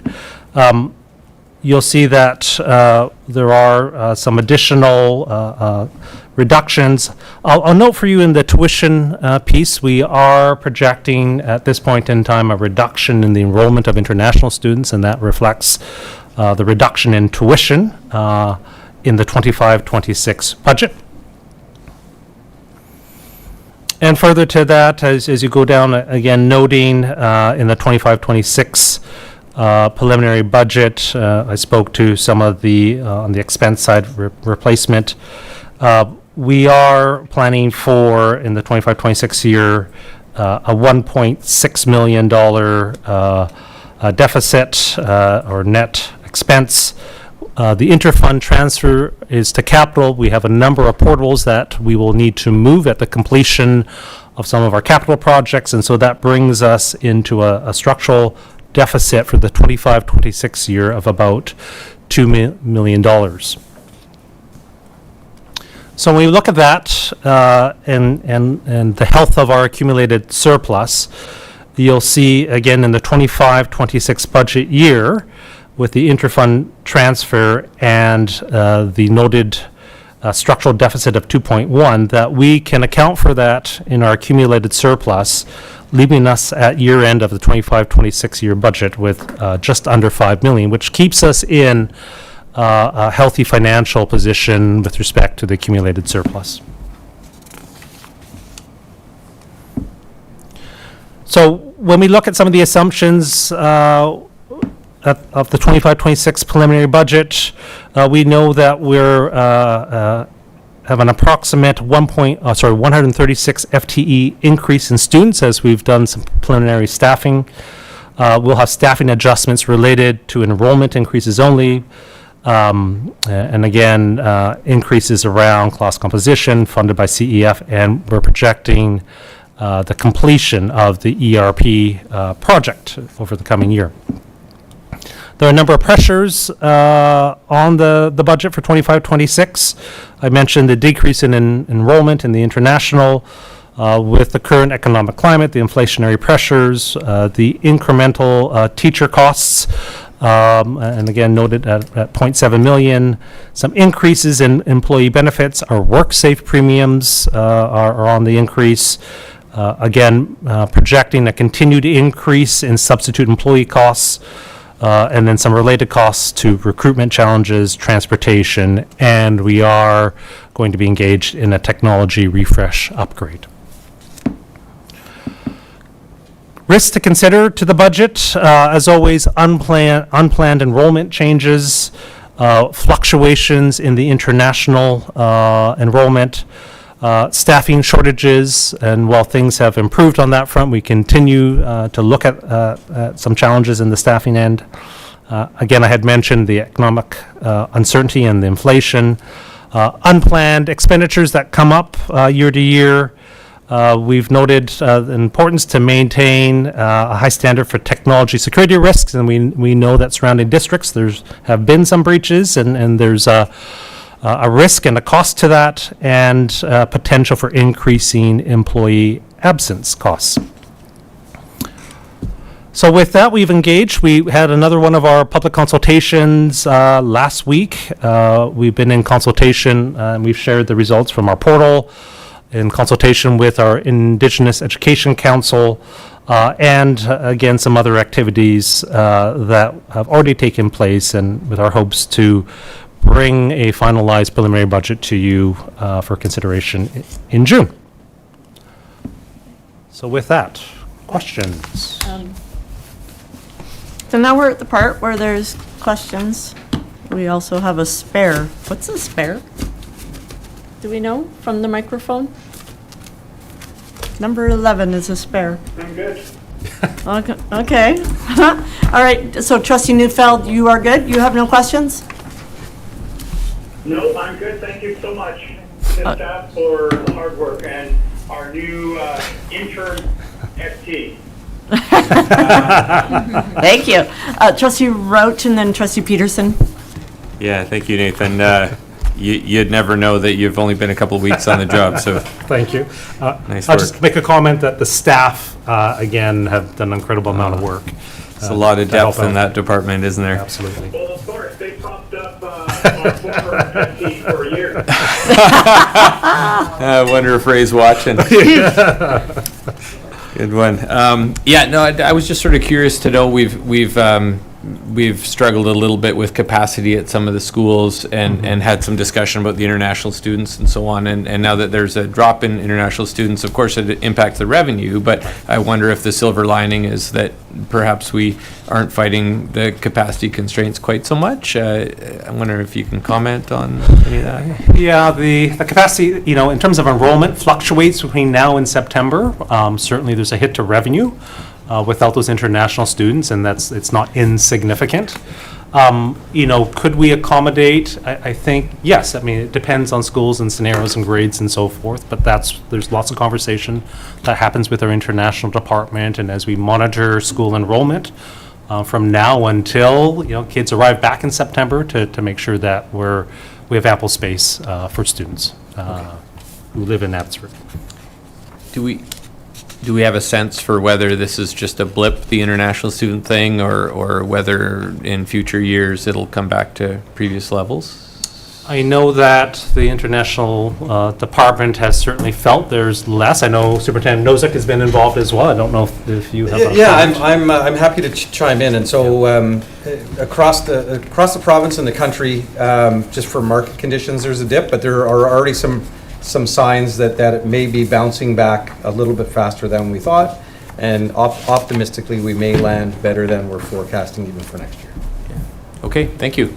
Thank you, Trustee Peterson, and then Trustee Kandarajwan. Thank you. I read until I got tired of reading the comments, and there were a lot of them, and that's great. When we asked for them, we got them. But I saw a couple of themes in there. One of the themes I saw was a number of people thought our district was administratively heavy, and when I see the graph, it looks like we are above others. But of course, a big chunk of that is the new program that we've installed. That's going to actually save us money overall, and probably next year we're going to see a real drop in that admin. And when we look at about where we have been in the past, we've been just over 3%, which I think is very responsible. So I'm hoping we can really share with our public that I do not believe that we are administratively heavy. Yeah, for a comment. I appreciate your observation on that, and actually, even in my time here, we've reorganized a senior team a little bit, and actually are down an assistant superintendent even structurally. although we have a director of instruction instead. And you're right, that if it weren't for the ERP costs, those would be down. But it is sometimes a perception, and not only in this district, but in others, and I think that's just a testament to wanting to make sure that resources are as close to the classroom as possible. And my second, I think the second theme I saw was the perception that our surplus is too high. And I guess just given the presentation, I'm sure glad we do have an unrestricted surplus of around $5 million, especially given that we're looking at forecasting a $2 million deficit. So in all the years I've been a trustee, I think we've been very responsible in keeping our surplus to a reasonable amount, because you never know what might happen in following years. Thank you, Trustee Peterson. Trustee Kendall-Raj, one, please. Thank you, Chair Wilson. I think it's working. It was nice to see the priorities set for our strategic plan, especially for today because of the presentations. It aligns really well with our strategic plan, like engaging opportunities, resources, literacy, so that was really nice to see. I do have a question, though. What you're asking about the consultation of text responses. So we got those responses, like what's your intent? Because there is a couple of themes in there, like what are you going to do with them? We do. So if your question is, what do we do? Well, part of it is to share it with the board for consideration as you look to approve a budget in June, and I guess to raise the issues and have you comfortable that they're on your radar and our radar, and that we have plans to attend to the ones that you agree are in fact concerns for us, and I think we've tried to do that this evening. Okay. Anyone else? Thank you. So I'm just going to chime in with a couple things. I want to give an example of an unknown expense that could come forward. For instance, the province is in a deep freeze of exempt staff compensation. That would be for our vice principals right up to our deputies, superintendent, and secretary treasurers, not the superintendent. Superintendent falls to the School Act. There's a line in there that actually clarifies that we still have some jurisdiction there. Last year, this amount, before it was frozen, was funded by the provincial government, and there is nothing to suggest that this would be the case when the freeze is lifted. And if it's lifted in this budget year, then it is something that we have to contemplate, and it can be in the six figures. It's anywhere from 200,000 to 400,000, depending on what that actually looks like. So I just wanted to give that as an example of an unknown item in our budget, so that we have some clarity around that. And Trustee Kendall-Raj, as Chair of Finance and Facilities, of course, you can raise the discussion of the consultation prior to the June board meeting, if you'd like that on that agenda. I also wanted to mention the transportation slide. If we could go back to that for a moment, because this is always a tricky one. A number of years ago, the government, so this is on page 30 of 40, a number of years ago, this province decided to stop an individual, what we call envelope or grant, and just build it into what we call the block, the primary big piece of funding that we receive. So it's still there, it's just nominal and hasn't changed in a fair number of years. One of the areas to note for the board of transportation is when we look at Delta or Maple Ridge Pit Meadows, and perhaps superintendent can even clarify this for Maple Ridge Pit Meadows, for instance, they canceled all their bus routes and brought one back, but they only had 8. Then when we look at Delta, I think it's something similar. I think it's 8 or 9 that are still in existence there, whereas we have actually the largest geographical municipality and largest geographical single school district when it comes to a municipality in the province and in the Lower Mainland, because we are, from a land perspective, geography, we are the largest jurisdiction municipally across the country. So we're 40 square miles, so we do have rural schools, and those are part of our consideration. So it's not something that, while we can reduce numbers. This is just for clarification. We can reduce numbers. We're not sitting in the same situation as a Burnaby or a Maple Ridge Pitt Meadows. So I just wanted to point that out, that while it looks like they are significantly reduced from what we do, they have entirely different circumstances. That's not to say that that's not an area, like this year, there's no increase for forecast for our students who take the bus, take transportation.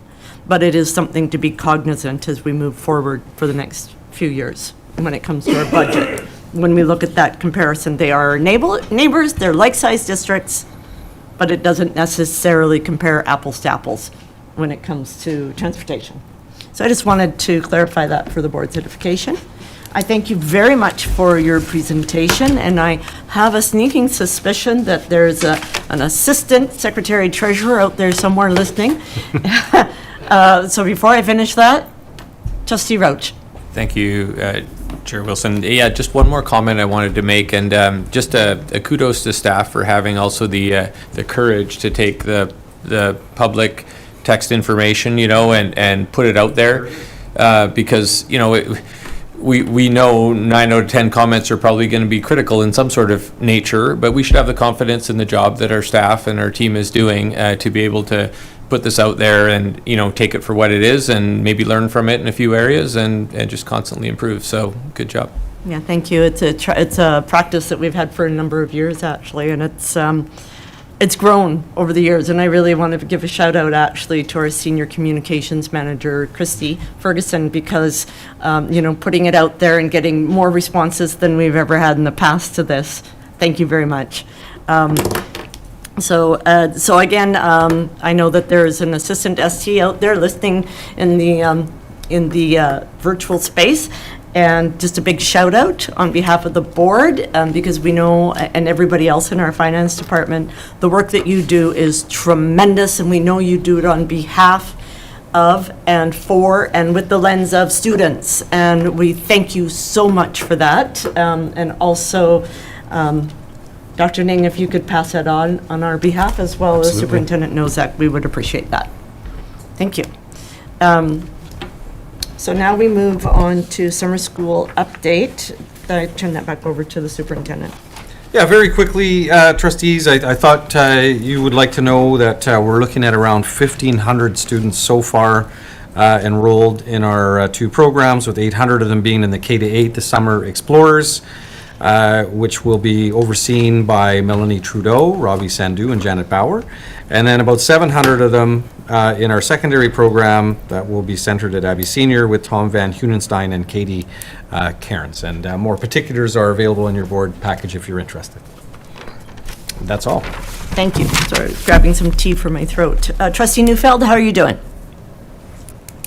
I'm good, thank you very much. Okay, thank you. We'll move on then. We now move to operations, and I will actually turn this over to Dr. Ning for 8.3, Board of Education donations and sponsorships. There was a late addition as well for the board's edification, our Sophie, but the pertinent information to this starts on page 69 of the document. So with that. Sure, I'll give you Please.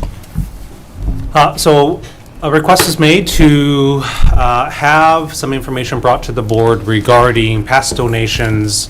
And so we were able to go back to the 2022 school year and bring to you the last 4 years of donations that the board has made. And so these are the organizations across years, amounts that have been confirmed as donations from the board.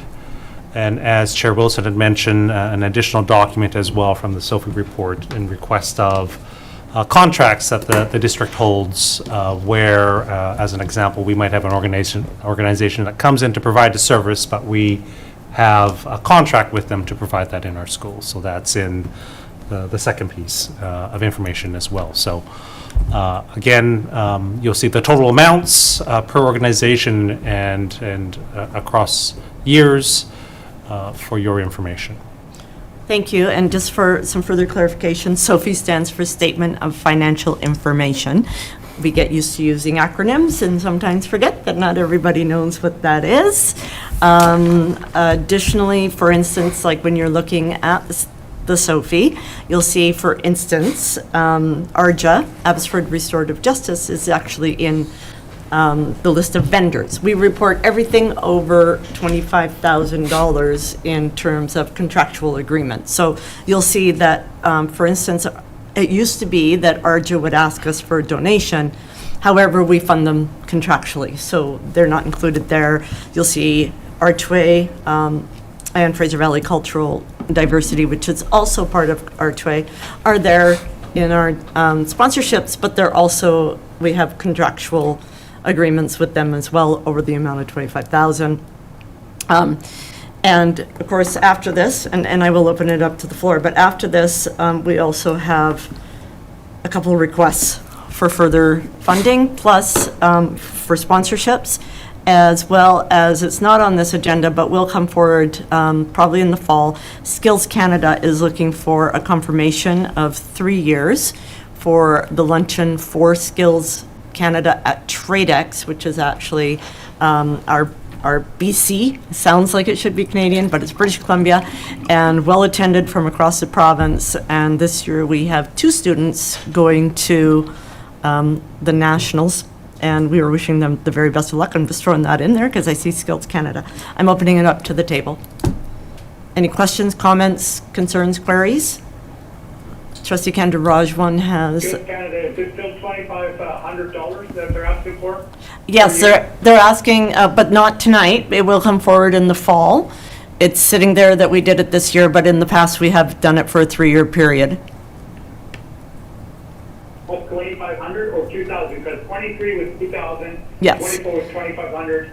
25 is 2,500. Is that what it is? 3 times 2,500? 3 times 2,500, and we'll have a formal request coming in the fall. Thank you. Yep, you're welcome. Anybody else? And just so everybody's reminded, this is one of the policies. Oh, sorry, Trustee White? Oh, no, I was just going to say I appreciate the SOFI report being given to the public. It's a very, very detailed and it's very interesting information. Thank you. Anybody else? Okay, so so bless you, whoever that was. This is a policy that will be reviewed by our ad hoc policy committee. I'm just serving that as a reminder to Trustee Peterson, who is the chair, and ad hoc meaning that it happens when it's needed, and we currently have 3 policies that are up for review, have been requested. So from here, we will move on to my poster page. We will now move on to the first request, which is Archway Community Services 2025 Golf Tournament Sponsorship. That's before you as an action item. Does anybody have any questions? Is there a mover? Is there a seconder? Trustee White.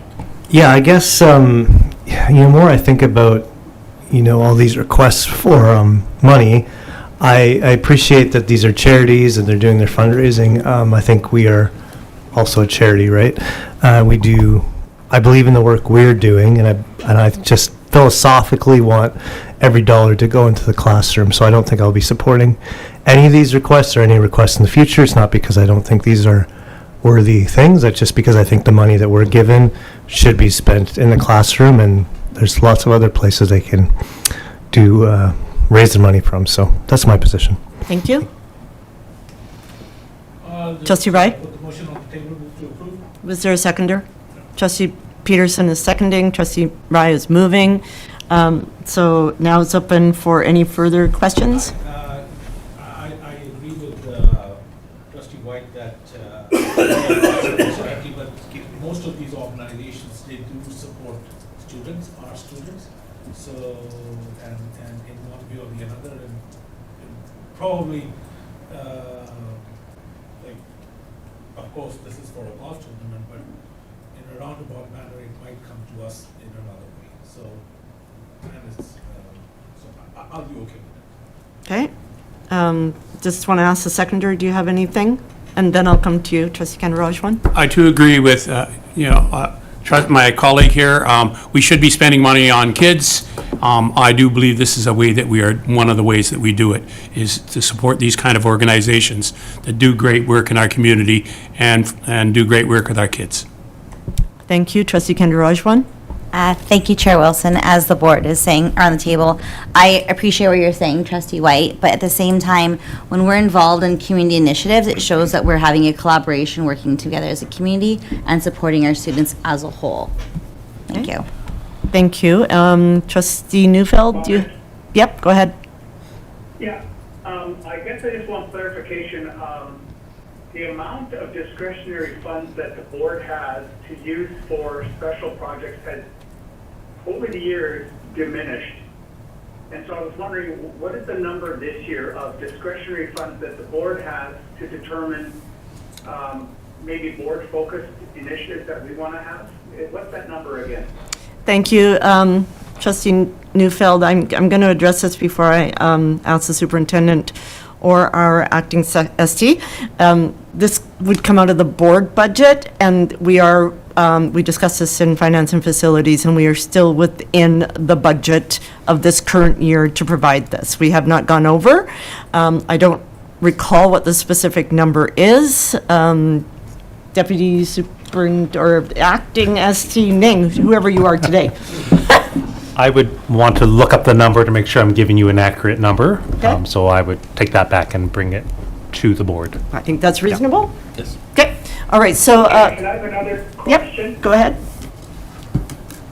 Yeah, I'm wondering if, and this is going to sound a little bit harsh, but I'm wondering if senior staff can just look at expense accounts and different things, that we can maybe tighten our belts in all areas and put that money into the classroom, because I think it's going to be difficult, this bargaining term going forward, and I think budgets across the province are tight, and I know in our district, so I'm wondering, without getting prescriptive, I'm hoping that senior staff can maybe look at that to see where we can just trim some of the fat off so that we can create some more additional money for the classroom and also for board initiatives. Thank you, Trustee Neufeld. I'm sure. $100 is not going to create that, but I'm just wondering if we could do a little bit here, a little bit there, maybe it can create a bundle of money for us. Thank you, Trustee Neufeld. I think it would be fine. Do you want to speak to this? So if I could just make a comment around, some of the requests from organizations. So I point to Big Brothers Big Sisters, and Chair Wilson had mentioned ARJA and some previous relationships. So there are services provided to kids in schools, as an example. So Big Brothers Big Sisters, while we don't have a contract, the Administrative Procedure 525 outlines this as a benefit to students, because they are providing, and what is the board's priority, support after school for programming. So a donation is made on behalf of the board.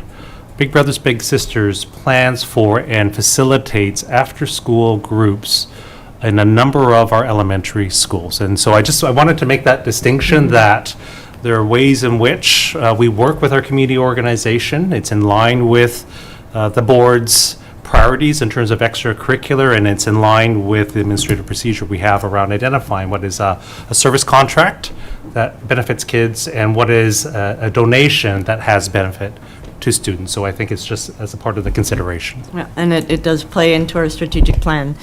Trustee Neufeld, I would like to mention that I believe that we could add your request to the upcoming Finance and Facilities meeting for discussion. Thank you. You're welcome. But I appreciate that. And we'll talk more about the other ones when we come to them. But as has been mentioned, I will say only one thing. I will support this, but only one thing is that our current policy, and part of the reason it's under review, is because we only support donations and sponsorships for one organization once per year. And for several years in a row, we have broken that policy by allowing the two requests that one is a diversity awards and one is the golf tournament. Both of these are sponsorships.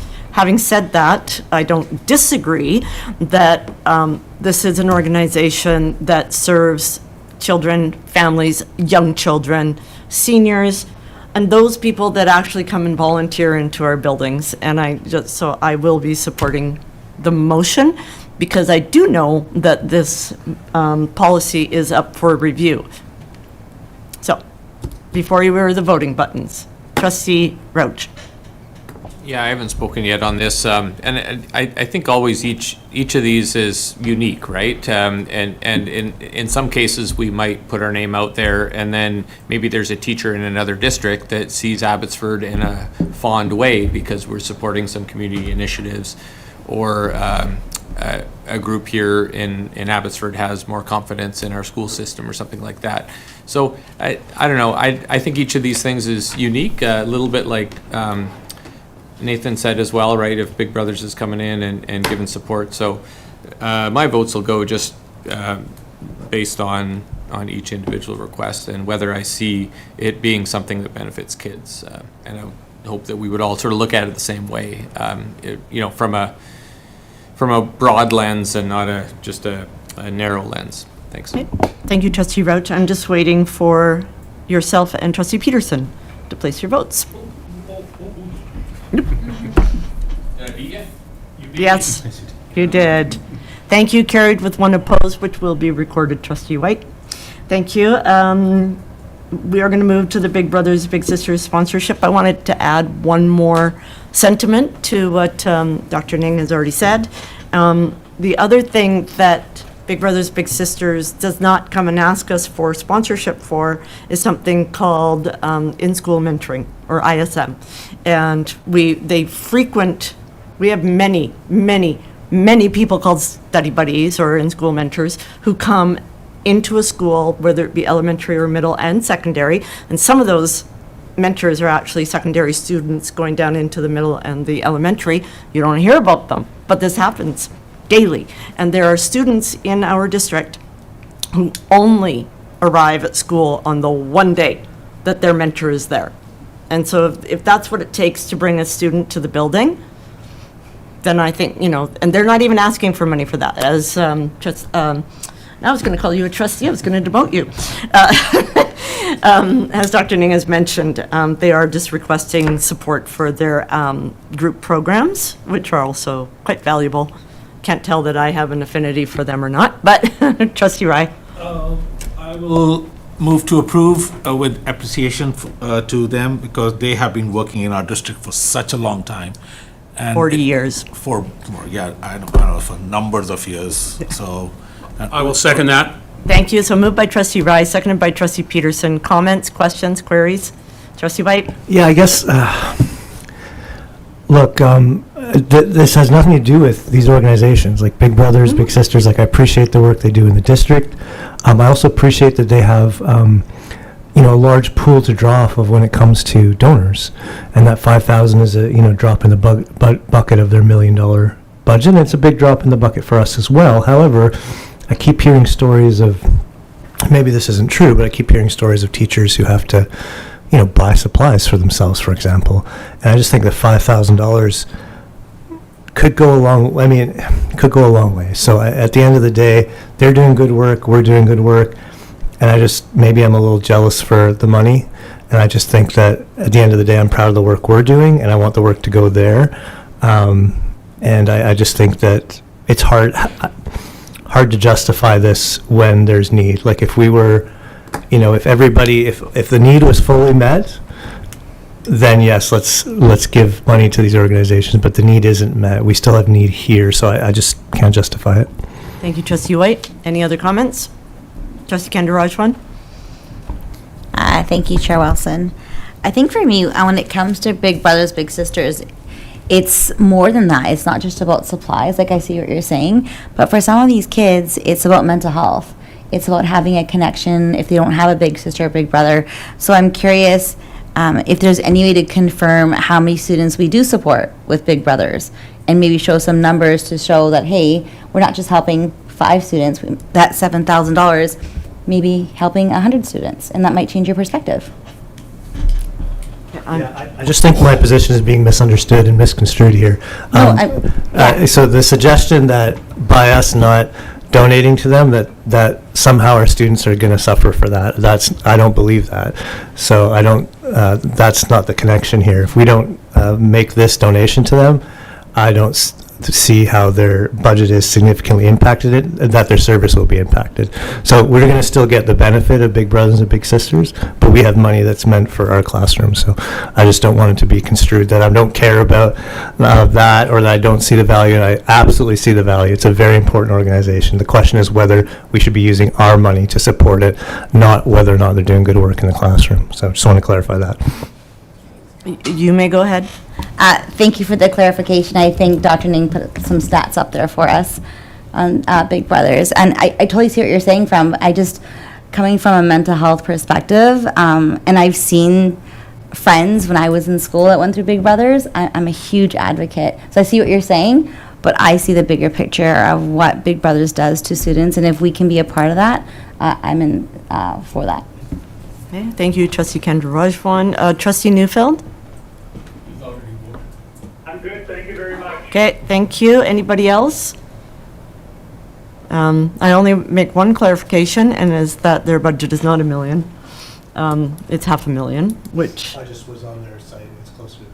it might be now. Okay, and they do come.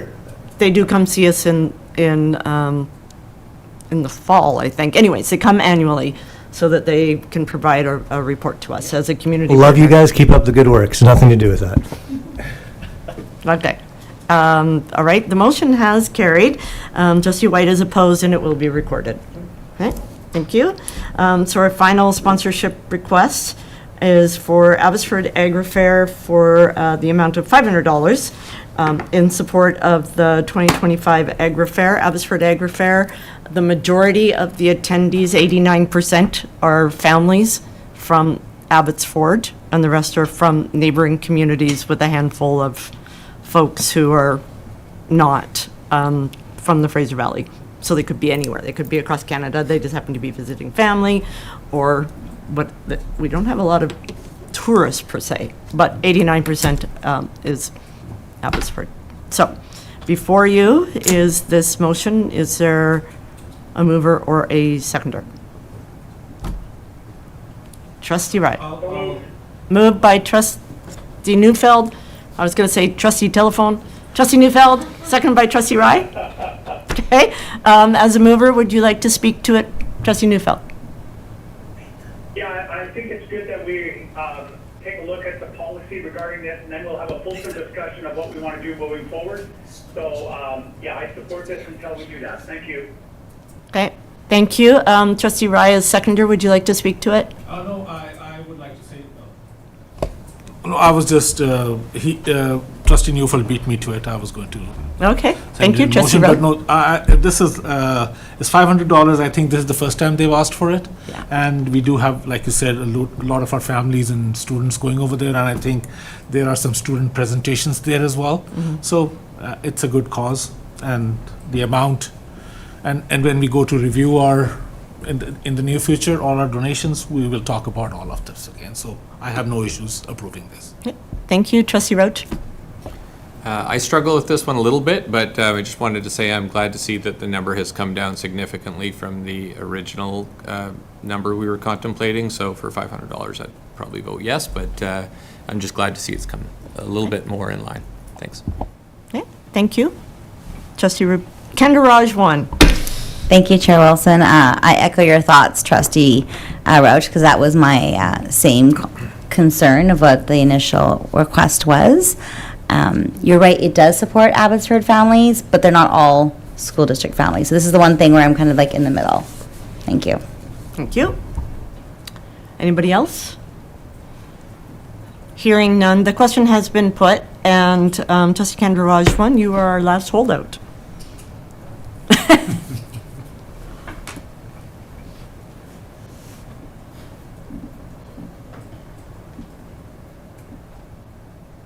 So we have 2 opposed, 5 in favor. The motion carries. Both Kendra Rajwan and White will be recorded as opposed for the minutes. Thank you. That completes the community request to the board. At this time, we're going to move to committee reports.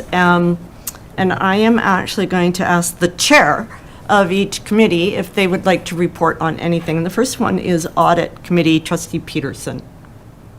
Nothing to report at this time. Okay, thank you. Trustee Rye for Education. I was not well for the last report. I think Trustee Kandaraj chaired on your chaired it. behalf. I was online. I wasn't well. Yes. I didn't come, so you chaired it. But I don't think there was anything to report. Okay, and Finance and Facilities. Nothing to report. Our next report's coming in the fall, I think, right? Yes. Yeah. Okay. Thank you. Thank you. Hey, guys, I gotta leave. I got a vote in the chamber. I gotta leave. Okay, enjoy. We're almost done anyways. Sorry. No, thank you. Thank you for joining us. Just note the time that he is leaving is 8:10. Thank you. Thank you. Thank you. Trustee meetings and events is in a list. Sorry, there's a new business before? What's that? The board goals. Oh, board goals, because we moved it. That's right, I didn't have it on here. Okay, sorry, I jumped ahead. Board goals. 11.1, Trustee White asked for it to be severed. So you may start. Sure, yeah, I'm concerned about number 2, the improved governance, specifically with the wording, respect the norms that guide our participation, attendance, etc. I'm concerned that the norms aren't fully, fleshed out in terms of exactly what those mean. I'm also concerned that those norms may refer to historical norms, as in, let's keep doing things the way we've always done them. And that trustees should be held to, hey, we've always done it this way, therefore get in line. I'm concerned about how this might be used, and so for that reason, I did want it to be severed because I didn't want to have to vote against the consent items, but I'm concerned about the way number 2 is worded and do not support that, so, yeah. Thank you, Trustee White. Would anybody else like to? Trustee Roach? Yeah, thank you. I just wanted to make it clear to the public that neither Trustee White or myself were at the last meeting here where these were adopted. So when I read it, I was sort of wondering about it as well. And I just looked up the word governance, and it says the systems by which an organization is controlled and the mechanisms by which it and its people are held to account. So it just feels kind of overly prescriptive, and I, given what the last few months have entailed, I'm not really supportive of that number 2 item. Thanks. Thank you, Trustee Peterson. And then Trustee Rye. And while you might not have been at the meeting where we chose these as our goals, you were involved in the process by which we rated the areas that we wanted to look at. And these were the top 2 topics. So we have not changed anything from what we discussed when you were involved in looking at the 5 areas, and we ranked them as to importance, and these were the top 2. So that's where they're chosen. Okay, thank you. Trustee Rye? So just to clarify, Trustee Rao and Trustee White, I know you were not there, but when we did the total numbers for all of this, we had all put sticky notes on the wall, and the lines that are come below, the sentences that are below are from those sticky notes. So and in those conversations, all 7 of us were there.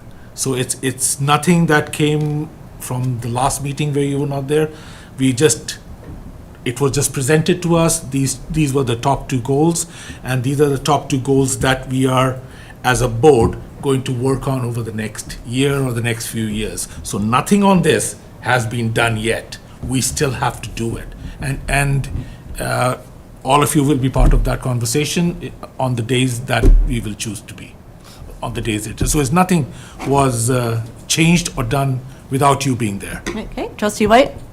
No, Roach. Yeah, thanks. I've done it before. Yeah, just respond, and that's fair enough. I just, from my perspective, I'd rather see, governance would not rank on the top of my list. I would rather see literacy, numeracy, extracurricular items, EAs, more support for teachers, all those things. So this would be lower on my list, and that's all I'm expressing here. But it's a board decision, and if the rest of the board has this higher on their list, and I'm in the minority, then that's fair. So I just wanted to share that. Thanks. Thank you. I have some comments if everybody's proceeded. Okay. We started this process. This is partly for public edification. We started this process when we revised our policy, and we said we would do an annual evaluation. We started this 6 months ago, and so we're only 6 months away from our next evaluation. And it's really going to be difficult to perform another evaluation without having goals that are in front of us. That will make it tremendously difficult and moot, as far as I can see. And the themes were identified and brought to a planning session at the start of this year, and they were ranked. All 7 of us, plus our secretary treasurer of the day, plus our superintendent participated, and for everybody, the top goals, so it's going to sound funny because when you vote 1, it's a lower number than 5. So your top priority is actually the lesser number, if you can stay with me on that. So these 2 board goals were 13 and 14, or 14 and 16 points. And then all of a sudden it drops down to 23. So they're quite a fair distance apart. And it was clear and obvious that the other 3 themes it would have been hard to ascertain or discern which one of those 3 might have ended up being a third goal because the gap was so tremendous. And we all participated in that. And sometimes we're in the majority and sometimes we're not. And that's how it goes. We did not vote on anything. Planning sessions, working sessions for the board. We don't waive notice and go into a meeting. There was no extraordinary meeting called. It was just a planning session. So it was by consensus that it was actually probably the shortest part of the session that day where we said, yes, let's bring this forward.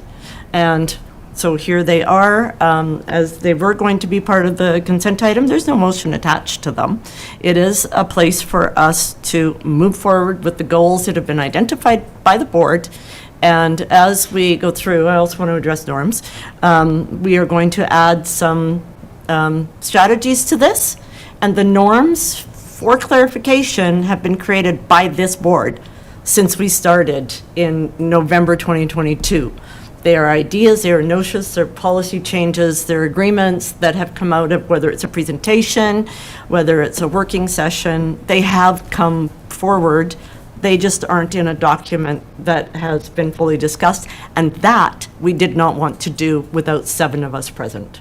So that's where we're at. These are the goals that we will work toward by consensus, and I appreciate your comments, but I did want to clarify that in no way was this done without 2 trustees. There has been 2 trustees as part of the process the entire time, except for the last meeting. Sorry, except for the last meeting, so not the entire time. Thank you. Trustee Roach, we didn't do anything. We just said okay to the top 2 goals, and they're here before you. That's it. That's all we did. And they were in the planning session online, and you could have gone to look at the documents. I did invite you to provide feedback prior to your leaving town. So there was an opportunity. Trustee Candy-Rajwan.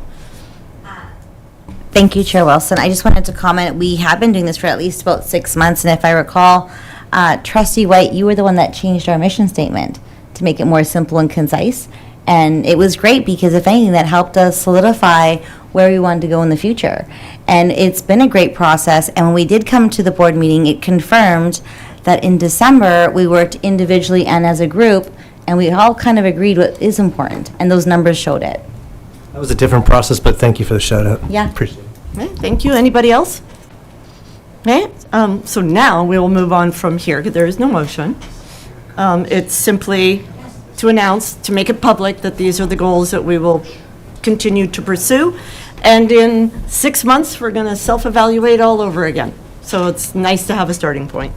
And now we're going to go into trustee meetings and events, and that is item 12.1. Would anyone like to, anybody who attended an event, a trustee who has attended an event, would you like to make any comments on the events you attended on behalf of the board? Trustee Peterson. I I would just say there was appreciation for the board's support of the Sports Hall of Fame, and we were mentioned in the program, and also up on the wall. Our name is there as a sponsor. Fabulous. Thank you. Trustee Candirajwan. Thank you, Chair Wilson. When you look at the list, there's quite a few of us trustees went to them. I do have to say I appreciated attending the red dress ceremony because that was new at Fraser Middle. The skills competition's always a great event. And the other one I wanted to mention, can't even see where it is, the community project. So I saw the community art project last year, and this year I got to be a part of it, so I'm looking forward to seeing the end result. Thank you. Trustee Rai? I'll just point two things. I presented on behalf of the board at the National Day of Mourning ceremony. It was such a somber occasion, really nicely done, and it was Superintendent Nosek was there.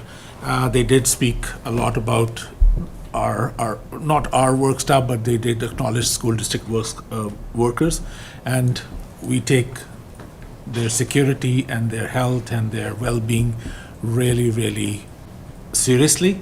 So and really hope that nothing over here happens so that we have to attend these more and more. And the other place I want to talk about, just talk about this, the board working session as well that we had on Friday. There was a presentation by the superintendent on AI. It blew my mind away. And I don't know whether it's come back yet on my mind, so it's still blown away. But it was such a great presentation. It really, if done correctly and if done ethically, I think it'll do wonders for education. But I think we have to get to that ethical and correct way of doing it, which I don't know if anybody has a clue right now, but eventually we will. Maybe you might have a clue. Thank you. Thank you. Trustee Roach, you had your hand up. Yeah, I attended the Abbey Senior Dry Grad as a parent, and I just wanted to give a shout out to the Dry Grad Committee there. They put in a lot of work, and it was a great event, so thanks Thank you. to them. The one I'd like to highlight, and I'm actually going to tap on Vice Chair Rai and Superintendent Nozek. We sponsor Character Abbotsford, as you can see from the list earlier this evening. It's actually, it doesn't show it on the list, but there's this year and next year is actually what the $10,000 is for, so it's actually split between 2 years. And we are the gold sponsor for the Character in Action Awards. Character in Action Awards this is the 6th year, and it is to recognize unsung heroes in our community who step up and do great, wonderful, amazing, and sometimes tearful things that some of us would never even consider. And there's a youth, not necessarily a student, but a youth up to age 24, plus there are 2 adults who are recognized. And because one was a couple this time, it was actually 3. But this year, it was quite exciting. As part of the judging panel. Might have had a bias, but that's okay because it was actually through the roof supported that one of our students from Rick Hansen, Hersimer Dollywall, is the recipient. She has been involved in Student Voice, district planning team, and then everything else that you can name in this community. She has done it all, even the Abbotsford Youth Council, the one that works with, works alongside of Marin Council for Learning. And I am going to ask Trustee Rai and the superintendent if they'd like to comment on that, which is out of the norm for you to do that, but I'd like to offer you the opportunity. Well, just, it's great to attend an event with such quality people, but I think to see one of our students being honored was absolutely a highlight. So congratulations to Hersimer again. Mm-hmm. Thank you. Trustee Rai? That was a great honor to be there, and for Ms. Dhaliwal to get that award, it was awesome. But I just also want to remind the board that Character Abbotsford came out of this table. Yes, it did. We started it, I don't know, not 100 years ago, but a few years. Close. 10, 12, 13 years ago. And it's 20. It's done, sorry? It's almost 20? Yeah. So it's done wonders in the community. And so we should all not we, but the board of the day should get a pat on the back for that. Thank you. If Trustee Neufeld was here, he'd be gushing. He and I were on the board of the day, and a former a principal in our district actually came to the board of the day with this idea, this notion that we should be full of character, and character is how you live your life. It's not that it's a platform. It is who you are. It's embedded in your actions, etc. So the board of the day said, we don't want to own this. We want the community to own this. And all these organizations jumped in and said, let's do this. Other organizations are more than welcome to join, but we have been lead in this for the whole entire time. And I do want to also move off of that, but echo what Trustee Kandaraj talked about the missing, murdered Indigenous women and girls community, our project where we spent part of the morning on last Monday, and it is something that we need to champion. They leave, they don't come home. Where are they?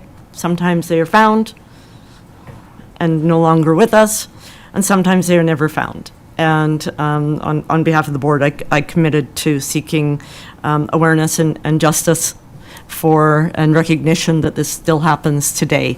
And the Indigenous people in general are overrepresented in areas that they shouldn't be. The criminal system, in mental health care. So, and in this case, where they're dying when they shouldn't be dying, and they're not returning to their families. So it was an honor to be invited and to attend. So there you go. Does anybody else have anything else to add? That was just my way of saying I did bring remarks, and that's what I committed to. So fabulous. I'm going to go to question period. Joanne, you have to come to the mic and say your name and your affiliation, please.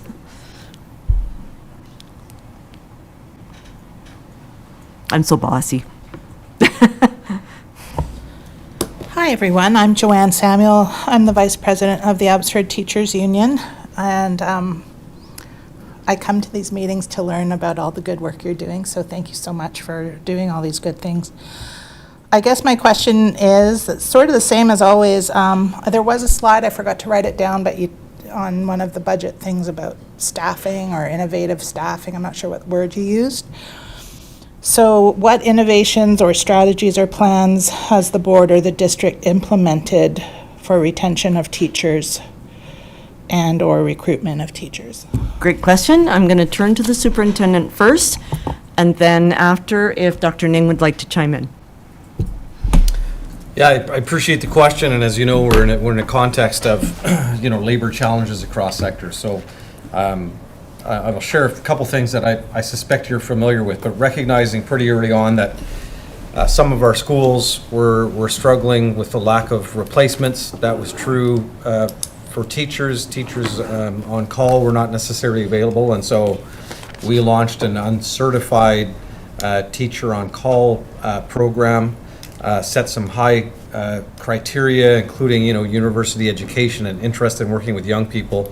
And we've seen that make a difference, and we're hearing from our schools, including those in the classrooms, that they feel a sense of relief knowing that their kids aren't left unattended if they have to call in sick or have a medical appointment or something like that. Seeing that the demands grew past that, we have actually stepped into the space of putting some of those teachers onto letters of permission, saying for the same reasons that we want to make sure that our students and schools are supported. And ongoing work with how we recruit and retain. And so some of that has to do with attending job fairs both locally and far. We're actually in the process of doing a bit of a revamp around some branding and some work with the communications department in concert with human resources.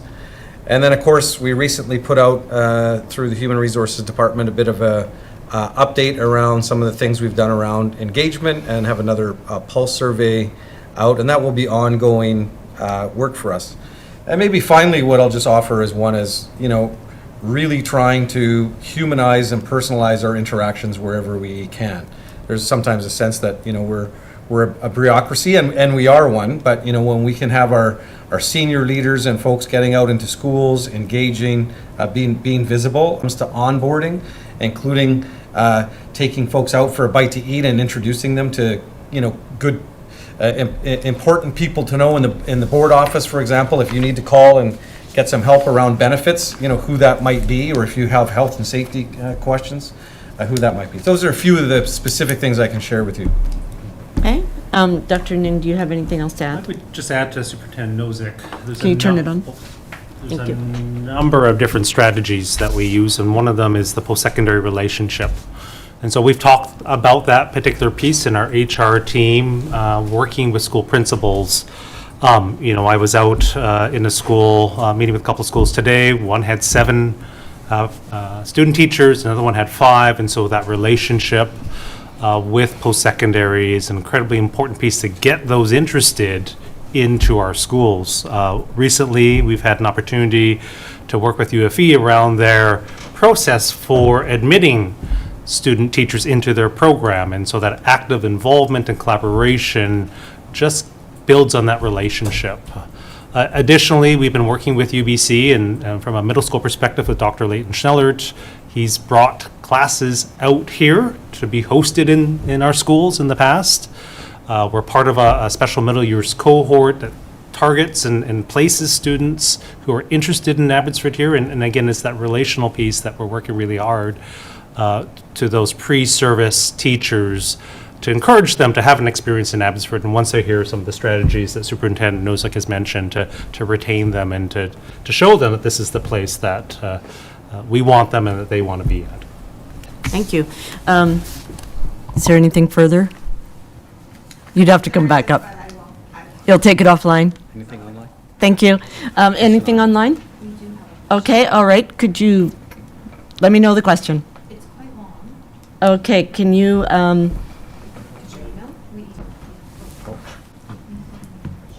if you could read the question for I us? think it's in someone's email. We don't usually have an online question. This is exciting. Yeah, ring the bell. Do you want me to read it? Sure, you go ahead and read it, and then I'll decide where to address it. Wow, okay, it is. We don't need much of a Okay. preamble. So there's I'll start with a question, but there is a preamble. To what extent do you recognize that the removal of essential support systems and the increasing demands placed on teachers' unpaid time are directly contributing to rising absenteeism, and therefore the rising costs associated with substitute teacher coverage? And more importantly, what immediate actions are being taken to reverse this trend before the financial strain becomes unmanageable and the quality of education for students continues to suffer? Would you like to address the question? Excuse me. Yes? Point of order. Yes. We would like the name and. Yes, the name and who is it. affiliation. If it's anonymous, we shouldn't be reading it. Thank you. Because there is a Good requirement to point. identify. I don't know that there's an affiliation. Okay, name? Yes, the question comes from an email that is, let me just see if it's been signed. Yeah, so Saren Maxim Okay. poses the question. I'm not sure about affiliation. I apologize for that. Okay, Thank you. thank you for that point of order. Yeah. So I think in some ways, if I may, Chair, the question is not dissimilar to the one posed a moment ago. And so while I'm not sure about this notion of removing essential support systems, I appreciate the notion of increased complexity. And so that's ongoing work that we have in our district, and I would say led very, very well by our wonderful learning support services team, and ongoing work around how we best attend to the different kinds of needs, and whether that's the rise in different sorts of designations, whether that's student behavior, whether that's English language learners, is ongoing work, and doing everything we can to make sure that our schools feel supported. And so, complex question, but that's the best I can offer at this time. Thank you. Just like for affiliation, it is one of our teaching staff in our school district. I won't identify the school. So with that, we have no further questions? And you're taking yours offline, and we appreciate that for everyone who's been listening to the live stream. Thank you, and I call this meeting adjourned at 8:35. Actually, 8:34.